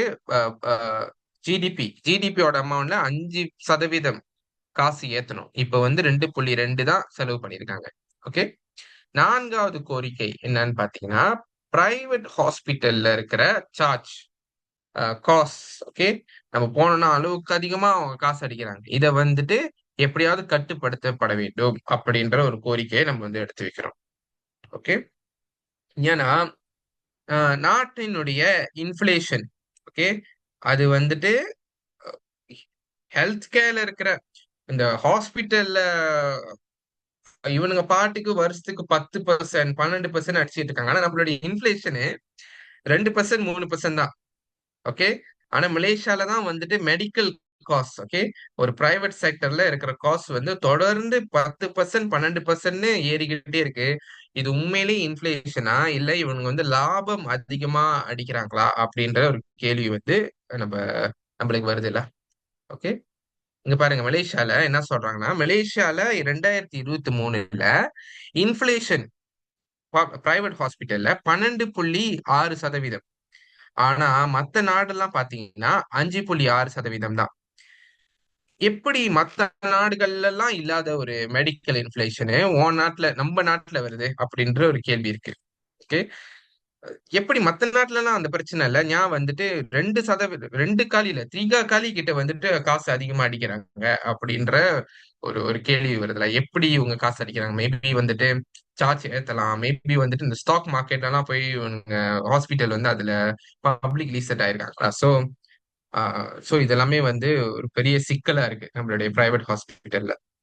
இந்த இன்சூரன்ஸ் பாருங்க, 2023ல இன்சூரன்ஸ் மொத்தம் 5 பில்லியன் கிளியர் ஆயிருக்கு. ஓகே. பேங்க் நகர் என்ன சொல்றாங்கன்னா, 2021ல இருந்து 2023 வரைக்கும் 47% மெடிக்கல் காஸ்ட் வந்து ஏறி இருக்கு. 10% இல்ல, 20% இல்ல, 47% ஏறி இருக்கு அப்படின்றாங்க. அண்ட் ஒரு பிரைவேட் ஹாஸ்பிட்டல்ல நான் சர்ஜிக்கல் கேசஸ், அறுவை சிகிச்சை அவசியம் இல்லாத கேசஸ்ல எல்லாம் 70% காசு ஏறி இருக்கு. அறுவை சிகிச்சை தேவைப்படுற கேஸ்ல எல்லாம் 59% காசு ஏறி இருக்கு. ரொம்ப ஓவரான காசு வந்து அடிச்சிருக்கானுங்க இப்ப பிரைவேட் செக்டர்ல. ஓகே. அண்ட் வந்துட்டு பிரீமியம், இன்சூரன்ஸ் பிரீமியம் இவனுங்க காசு அடிக்கிறத பார்த்துட்டு இன்சூரன்ஸ்ல என்ன பண்ணிருக்கானுங்கன்னா, பிரீமியம் அவனுங்களோட காசு வருஷம் வருஷம் இவங்க பே பண்ற காசுல ஒரு சில இன்சூரன்ஸ் வந்து 40% காசு ஏத்திருக்காங்க. ஓகே. ஒரு சில இன்சூரன்ஸ் வந்துட்டு 20% காசு ஏத்திருக்காங்க. ஓகே. இது வந்து ஒரு பெரிய பிரச்சனையாவே இருந்துகிட்டு இருக்கு. ஆனா எவ்வளவு லாபம் தான் அடிக்கிறாங்க அப்படின்னு நம்ம பார்த்தோம்னா, கேபிஜே ஓகே கேபிஜே ஹாஸ்பிட்டலு செகண்ட் குவார்ட்டர் ஓகே இந்த 4 மாசம் கடந்த 4 மாசத்துல இல்ல சாரி கடந்த 3 மாசத்துல அவங்களுடைய லாபம் மட்டும் 82 கோடி 82.06 மில்லியன் ரிங்கெட் அவங்களுடைய நெட் ப்ராஃபிட். அவங்களுடைய ரெவென்யூல அவங்களுடைய வருவாய் இல்ல இது இது வந்து அவங்களுடைய லாபம். ஓகே. இவங்களோட வருவாய் வந்து 1 பில்லியன் எட்டிருக்கு. அவங்க கொள்ள காசு அவ்வளவு காசு வாங்குறாங்க. அவ்வளவு காசு அவங்களுக்கு வந்து பிரைவேட் ஹாஸ்பிட்டலுக்கு வந்து அவங்களுக்கு கிடைக்குது. அவங்க என்ன சொல்றாங்கன்னா இவங்களுடைய லாபம் வந்துட்டு போன வருஷத்தை விட 8% ஏறி இருக்கு அப்படின்னு சொல்றாங்க. போன போன வருஷம் இதே காலகட்டத்துல அவங்களுக்கு வந்து 75 கோடி 75 மில்லியன் வந்து அவங்களுக்கு லாபம். இந்த தடவை வந்து 82 மில்லியன் லாபம். இது வந்து கொஞ்சம் நெஞ்ச காசு இல்ல. இது வந்து அவ்வளவு காசு வந்து இவனுங்க வந்து அடிக்கிறாங்க. ஆனா அப்பயும் வந்து காசு இல்லாத மாதிரி மக்கள்கிட்டயே போயிட்டு இல்ல காசு ஏறி போச்சு, மெடிக்கல் இன்ஃபிளேஷனு, உலகம் எங்குமே காசு ஏறிக்கிட்டு தான் இருக்கு, நம்ம கையில எதுவுமே இல்லை அப்படின்னு சொல்லிட்டு காசை வந்து அடிக்கிறது. alright? ஏன் வந்து நம்ம சொல்லியிருந்தோம்ல பிரைவேட் ஹாஸ்பிட்டல்லாம் வந்துட்டு அரசாங்கம் ஸ்டாக் வச்சிருக்கு அப்படின்னு. அது பாருங்க, ஐஏஹெச்னு ஒரு நிறுவனம் இருக்கு. அந்த நிறுவனம்ல 18 ஹாஸ்பிட்டல் இருக்கு. 11 பந்தாய், 4 கிளானிக்கல். இந்த கேரளாலாம் வந்தீங்கன்னா பிரின்ஸ்காட்னு ஒண்ணு இருக்கு, திம்பர்லேண்ட்னு ஒண்ணு இருக்கு, ஐலண்ட் ஹாஸ்பிட்டல். இந்த மாதிரி ஒரு 18 ஹாஸ்பிட்டல் இந்த நிறுவனம் வச்சிருக்கு. அதுல வந்து 25% ஷேர் வந்து கசனா, 11% ஷேர் வந்துட்டு இபிஎஃப் வச்சிருக்கு நம்மளுடைய கேடபிள்யூஎஸ்பி. ஓகே. சோ அதனாலதான் வந்துட்டு தொடர்ந்து வந்து நம்ம அரசாங்கம் வந்து கப்பு சிப்புன்னு ஓகே எந்த ஒரு ஒப்பீனியன் கொடுக்காம எதுவுமே வந்து அவங்க தலையிடுறது இல்ல. ஓகே. இவ்வளவு நல்லா காசு அடிச்சுட்டு இவங்க வந்து காசு வந்து எடுத்துக்கிறாங்களா அதை வச்சு. சோ அதனாலதான் வந்துட்டு நம்ம என்ன சொல்றோம்னா பிரைவேட் ஹாஸ்பிட்டல்ல வந்துட்டு நம்ம ஃபீஸை வந்து கட்டுப்படுத்தணும் அப்படின்னு நம்ம சொல்றோம். ஏன்னா இது வந்து இன்டைரக்ட்லி இன்சூரன்ஸ் காசையும் ஏத்துது. மக்கள் கிட்ட இருந்து தேவையில்லாம காசு வந்து இன்சூரன்ஸ் பக்கம் போகுது. ஓகே. அண்ட் இன்னொன்னு நம்ம ஏன் வந்து இந்த டிமாண்ட் எடுத்துட்டு வந்தோம்னா தொடர்ந்து வந்து இந்த இந்த சமூகத்துல இருக்கிற மிடில் கிளாஸ் மக்களுக்கும் வந்துட்டு ஹெல்த் கேர்ல வந்து ஆக்சுவலி ஒரு ப்ராப்ளம் இருக்கு. இதை வச்சு ஒரு வியாபாரமா பாக்குறாங்க. இது சரியில்லை. நம்ம கிட்ட வந்து இந்த மாதிரிலாம் நடந்துக்க கூடாது அப்படின்ற ஒரு ஒரு விழிப்புணர்வு எடுத்துட்டு வர்றதுக்காகவும் அவங்கள வந்து நம்ம கட்சி கிட்ட நெருக்கமா கூட்டு வர்றதுக்காக நம்ம வந்து இந்த ஒரு டிமாண்டை வந்து நம்ம வச்சிருக்கோம். ஸோ டோட்டலா 4 டிமாண்ட். ஓகே. ராக்கான் கேகேஎம் எடுத்துட்டு வரக்கூடாது, பிரைவேட் ஹாஸ்பிட்டல் 5 வருஷத்துக்கு நிப்பாட்டுங்க, 5% நம்மளுடைய ஸ்பெண்டிங் ஏத்துங்க, பிரைவேட் ஹாஸ்பிட்டல்ல இருக்கிற காசை வந்து கட்டுப்படுத்துங்க அப்படின்னு நம்ம சொல்றோம். ஓகே. 4 டிமாண்ட் இருக்கு. நம்ம எப்படி இந்த கேம்பெயின் செய்யலாம் அப்படின்ற ஒரு கேள்வி இருக்கு. ஓகே. பேரால வந்துட்டு நிறைய கட்சி சவங்கான் வந்துட்டு இந்த கார்டு வந்து எடுத்துட்டீங்க. ஓகே. நம்மளுக்கு வந்து ஒரு கார்டு வந்து ப்ரிப்பேர் பண்ணிருக்கோம். அந்த கார்ட்ல வந்து நீங்க கையெழுத்து கேம்பெயின் வாங்கலாம். ஓகே. யார் யாருக்கெல்லாம் வந்துட்டு இன்னும் கார்டு கிடைக்கல உங்க சவங்கான்ல அப்படின்னா நீங்க வந்துட்டு பேரால இருக்கிற உங்க சவங்கன் சத்யோசா கிட்ட வந்து நீங்க வந்து தொடர்பு கொள்ளலாம். நினைக்கிறேன் அது வந்து லேட்டர் ஆன் பேரா மெம்பர்ஸ் வந்து அவங்க வந்து ஷேர் பண்ணலாம் உங்களோட பிளான் என்னதுன்னு. இன்னொன்னு பாத்தீங்கன்னா கார்ட் மட்டும் இல்ல, நம்மளுக்கு வந்து ஆன்லைன் பெட்டிஷனும் இருக்கு. ஓகே. ஆன்லைன் பெட்டிஷன் பாத்தீங்கன்னா இந்த லிங்க் இருக்குல்ல, மேபி வந்துட்டு உங்களுக்கு வந்து மேபி உங்க சொந்தக்காரங்க, உற்றார் உறவினர், நண்பர்கள், வெளியில இருக்கிறவங்க ஓகே மேபி உங்க ஏரியால இருக்க மாட்டாங்க, வெளியே இருப்பாங்க. அவங்களுக்கு வந்து நீங்க எப்படி ஷேர் பண்ண போறீங்கன்னா இந்த லிங்கை வந்து நீங்க ஷேர் பண்ணலாம். ஓகே. www.change.org ஜங்கன் பனியாக நீங்க ஞாபகம் அப்படின்னு ஒண்ணு இருக்கு. நான் இந்த இந்த ஃபைல் வந்துட்டு நான் நிறைய தடவை வந்துட்டு நம்மளுடைய பிஎஸ்எம் ரஸ்மி குரூப்ல வந்து நான் ஷேர் பண்ணியிருக்கேன். நான் இந்த செஷன் முடிஞ்சோம் நான் வந்து மேபி ஒரு தடவை ஷேர் பண்றேன். நீங்க அங்க இருந்து இந்த ஃபைலை வந்து எடுத்துக்கலாம். இதுல பாத்தீங்கன்னா இந்த லிங்க் இருக்கு, நீங்க இதை வந்து ஷேர் பண்ணலாம். ஓகே. இன்னொன்னு வந்து என்ன பண்ணலாம்னா நீங்க சவங்கன் ஓகே உங்களுடைய கிளைகள் வந்துட்டு ஒரு தடவையும் மக்கள் கிட்ட போயிட்டு இந்த கேம்பெயின் நீங்க நடத்தும் போது நிறைய அழகான போட்டோ எடுங்க. நம்ம வந்து கட்சியோட நம்மளுடைய சோஷியல் மீடியால வந்து நம்ம அழகா ஷேர் பண்ணலாம். உங்கனால தனிப்பட்ட முறையில இத பத்தி பேசி டிக்டாக் எடுக்க முடியும்னா டிக்டாக் செய்யுங்க. இத பத்தி மக்கள் கிட்ட எடுத்து சொல்லுங்க. நம்ம கிட்ட வந்து இவ்வளவு பிரச்சனை இருக்கு. ஹெல்த் கேர்ல இது ரொம்ப முக்கியமான பிரச்சனை. நம்ம கிட்ட இருந்து இப்ப இருக்கிற சிஸ்டம் நழுவி போகுது. காசு கட்டி வர மாரி வந்து சிஸ்டம் எடுத்துட்டு வர பாக்குறாங்க. இத வந்து நம்ம தடுத்து நிறுத்தணும் அப்படின்னு நம்ம வந்து பேசலாம். ஓகே.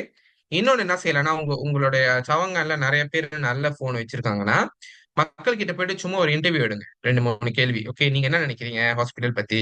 உங்க வீட்டுக்கிட்ட இருக்கிற ஹாஸ்பிடல் எவ்வளவு தூரம் இருக்கு? நீங்க எவ்வளவு நேரம் செலவு பண்றீங்க போனீங்கன்னா? சிஸ்டம் எப்படி இருக்கு? இத மேம்படுத்தணுமா இல்லையா? அப்படின்னு நீங்க ஒரு 2, 3 கேள்வி கேட்டு கூட நீங்க நகர்த்தலாம். உங்களுடைய சவங்க கேம்பெய்ன. ஓகே. சோ ஐ திங்க் அவ்வளவுதான் என் சைட்ல இருந்து. ஆ உங்களுக்கு ஏதாவது கேள்விகள் இருந்தா நீங்க இப்ப வந்து கேட்கலாம்.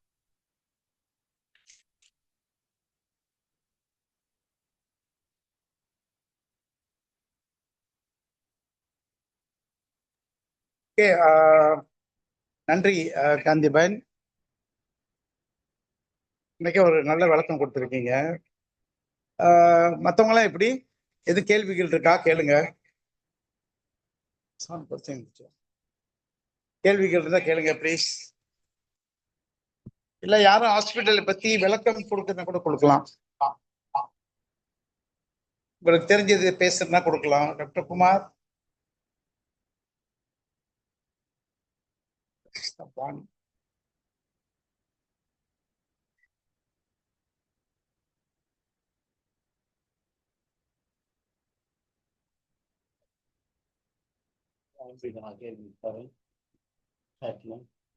ஏன் doctor Kumar Hey, Sugu. Anything share பண்றீங்களா? No, I think கம்ப்ளீட்ல பேசியிருக்காரு.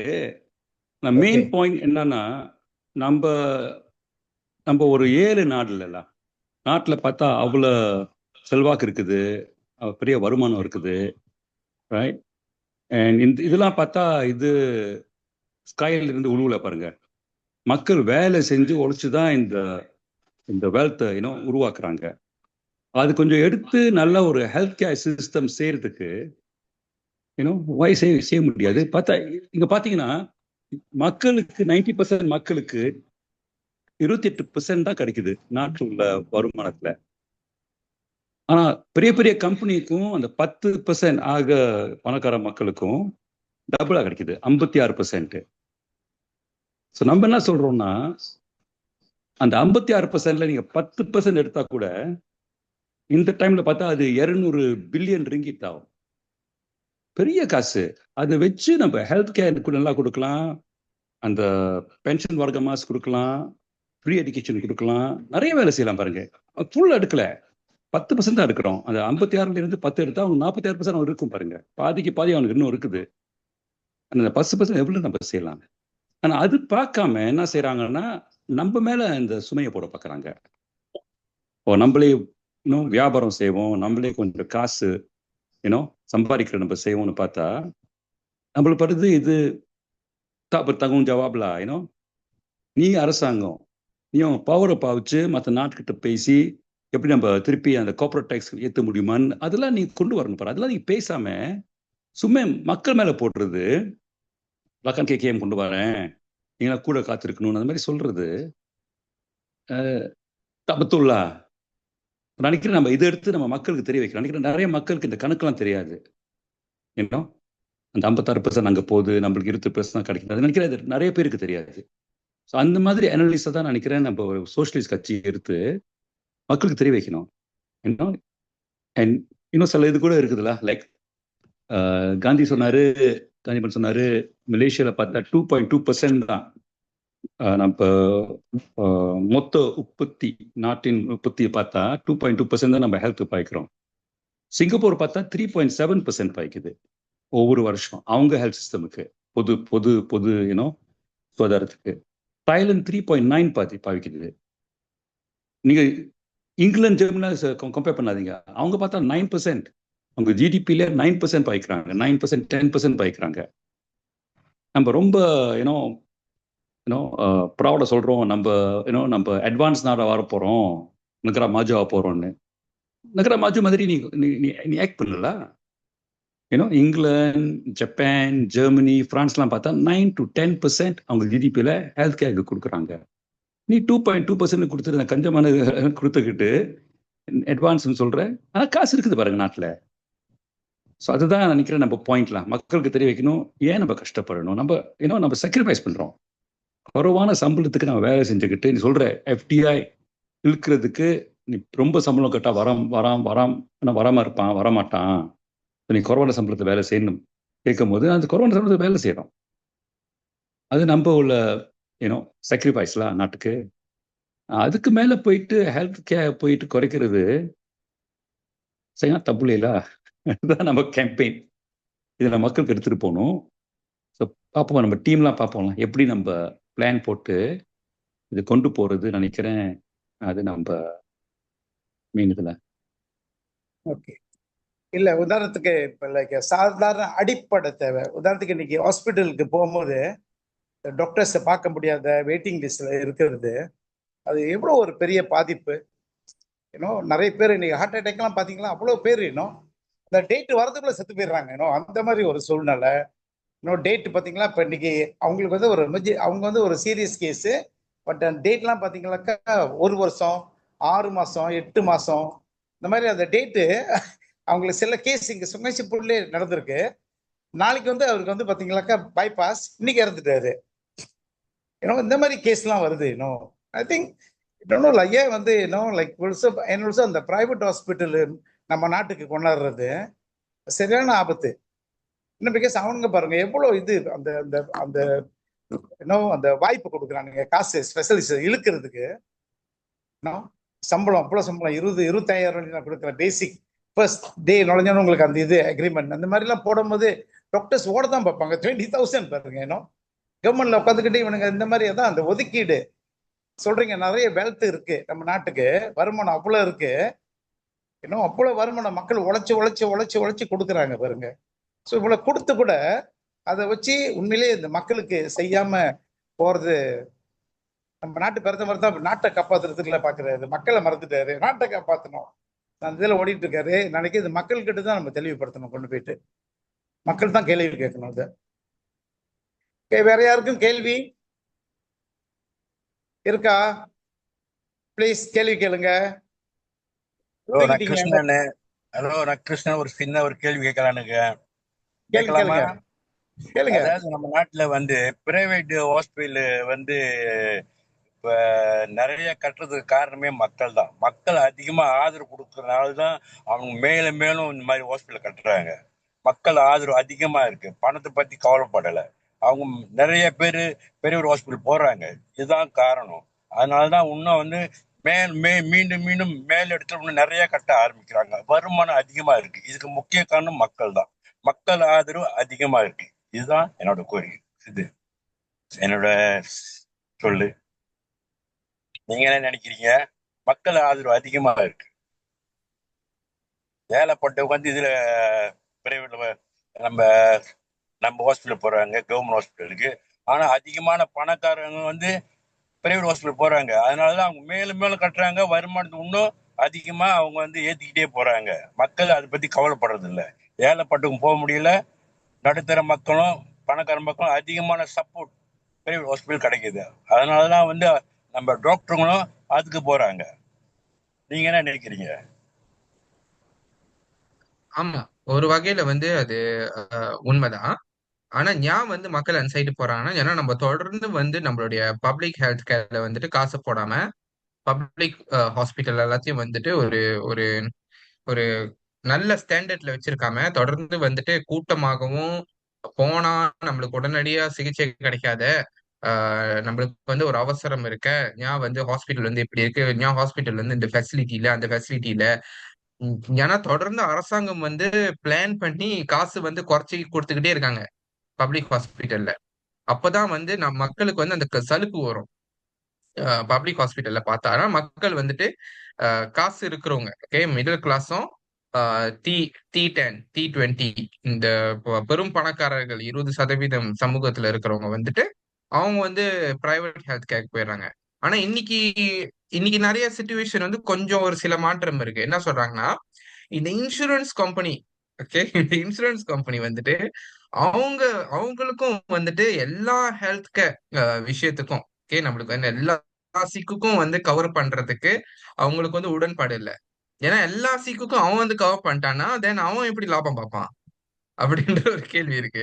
சோ அதனால நிறைய முரண்பாடு இருக்கு இந்த இன்சூரன்ஸ் கம்பெனிக்கும் பிரைவேட் ஹாஸ்பிட்டலுக்கும் நிறைய சண்டை. இப்ப இப்ப நீங்க இடையில பாத்தீங்கன்னா இந்த இன்சூரன்ஸ் கம்பெனியோட அந்த இருக்கிற ஒரு நிறுவனத்துல இருக்கிற ஒரு மேனேஜர் வந்துட்டு அவர் ஒரு ஸ்டேட்மெண்ட் விடுறாரு பப்ளிக் இது பிரைவேட் ஹாஸ்பிட்டலுக்கு எதிரா. அவர் என்ன சொல்றாருன்னா பிரைவேட் ஹாஸ்பிட்டல்லாம் வந்துட்டு சும்மா காசு அடிக்க பாக்குறானுங்க நம்ம கிட்ட இருந்து அப்படின்ற ஒரு குற்றச்சாட்டை எடுத்து வைக்கிறாரு. இந்த பிரைவேட் ஹாஸ்பிட்டல்ல இருக்கிற அசோசியேஷனோட ரெப்ரசன்டேட்டிவ் என்ன சொல்றாருன்னா, ஓ நீங்க வந்துட்டு சும்மானாலே வந்துட்டு காசு வெளியாக்க மாட்டீங்களே அப்படின்ற அவர் ஒரு குற்றச்சாட்டு எடுத்து வைக்கிறாரு. ஆனா வந்து உண்மையிலே நிலவரம் என்னன்னா இப்ப இந்த ஹாஸ்பிட்டல் கோலாலும்பூர்ல எல்லாம் வந்து என்ன சொல்றாங்கன்னா நிறைய பணக்காரர்கள் வந்து அங்க வந்து சிகிச்சை பெற்றிருக்கிறாங்க. ஏன்னா இந்த இந்த இன்சூரன்ஸ் ப்ரொசீடியர் வந்து ஒரு ரொம்ப லெச்சேவான ஒரு ப்ரொசீடியர். நிறைய சீக்குக்கு வந்து இன்சூரன்ஸ் வந்து கவர் பண்ண மாட்டேங்குது. அண்ட் வந்துட்டு ஒரு ரெண்டு ரெண்டு ட்ரீட்மெண்ட் 3 ட்ரீட்மெண்ட் 4 ரவுண்டு போயிட்டீங்கன்னா உங்களுடைய ப்ரீமியம் வந்து ஒரு சில பேர் வந்து டச் பண்ணிடுறாங்க. ஓகே ரொம்ப காம்ப்ளிகேட்டடான சீக் இருக்கிறவங்க எல்லாருமே. ஸோ கரெக்ட் பிரைவேட்க்கு வந்து ஒரு ஆதரவு இருக்கு. ஆனா அந்த ஆதரவு வந்து தொடர்ந்து பப்ளிக்ல வந்து காசு குறைவா போட்டு ரொம்ப ஃப்ரஸ்ட்ரேட்டிங்கா ரொம்ப தெருவான ஒரு நிலைமையில வச்சிருந்தீங்கன்னா மக்கள் வந்துட்டு ஒரு ஒரு கம்ஃபர்ட்காக பிரைவேட்க்கு போவாங்க. ஆனா பிரைவேட்லயும் வந்து இப்ப பிரச்சனை வருது. ஒரு சில பேர் வந்துட்டு பப்ளிக்கு திரும்பி வராங்க. சோ அதுதான் வந்து இன்னைக்கு இருக்கிற நிலைமை.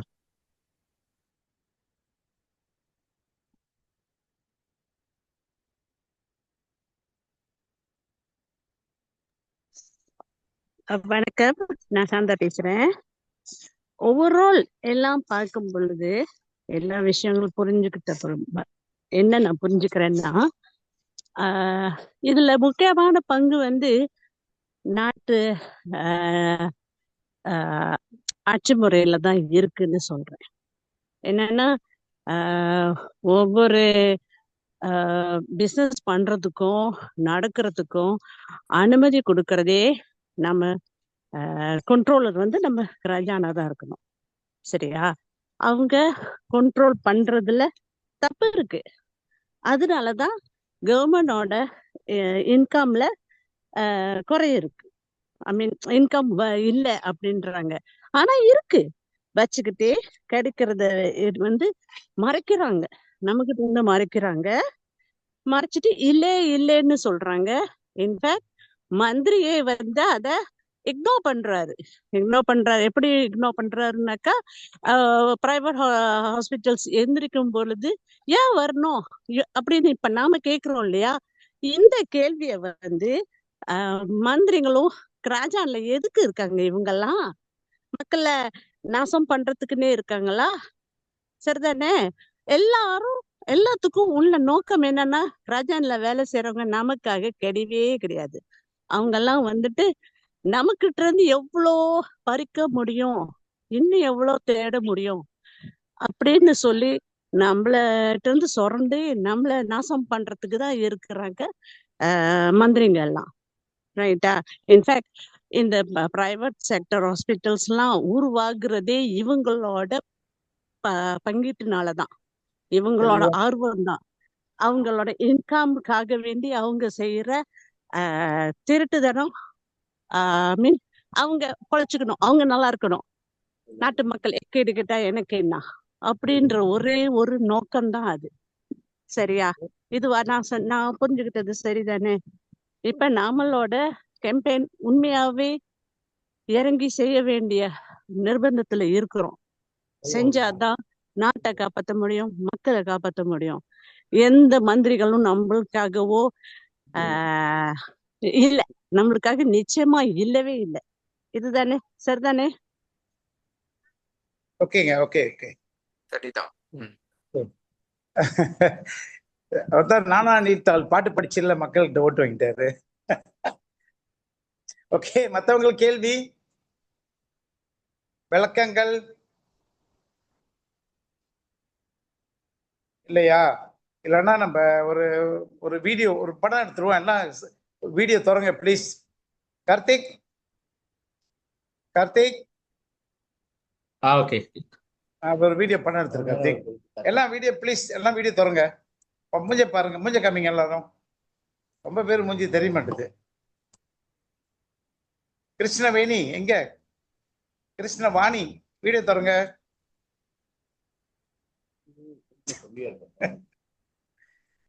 Okay okay Karthik. 1 2 3.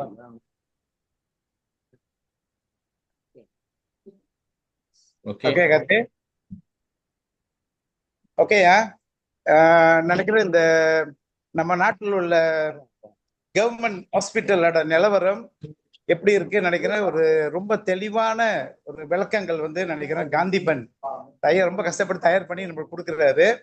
அவர் தான் பாத்தீங்களா இந்த சுகாதார நம்மளோட கட்சி பிஎஸ்எம் கட்சியில இந்த சுகாதாரத்துக்கு இந்த பிரச்சாரம் செய்யறது வந்து பிரச்சாரத்துக்கு பொறுப்பாளர் ஏற்பாட்டாளர் வந்து நம்ம காந்திபன் டாக்டர் குமார் கூட இருக்காரு.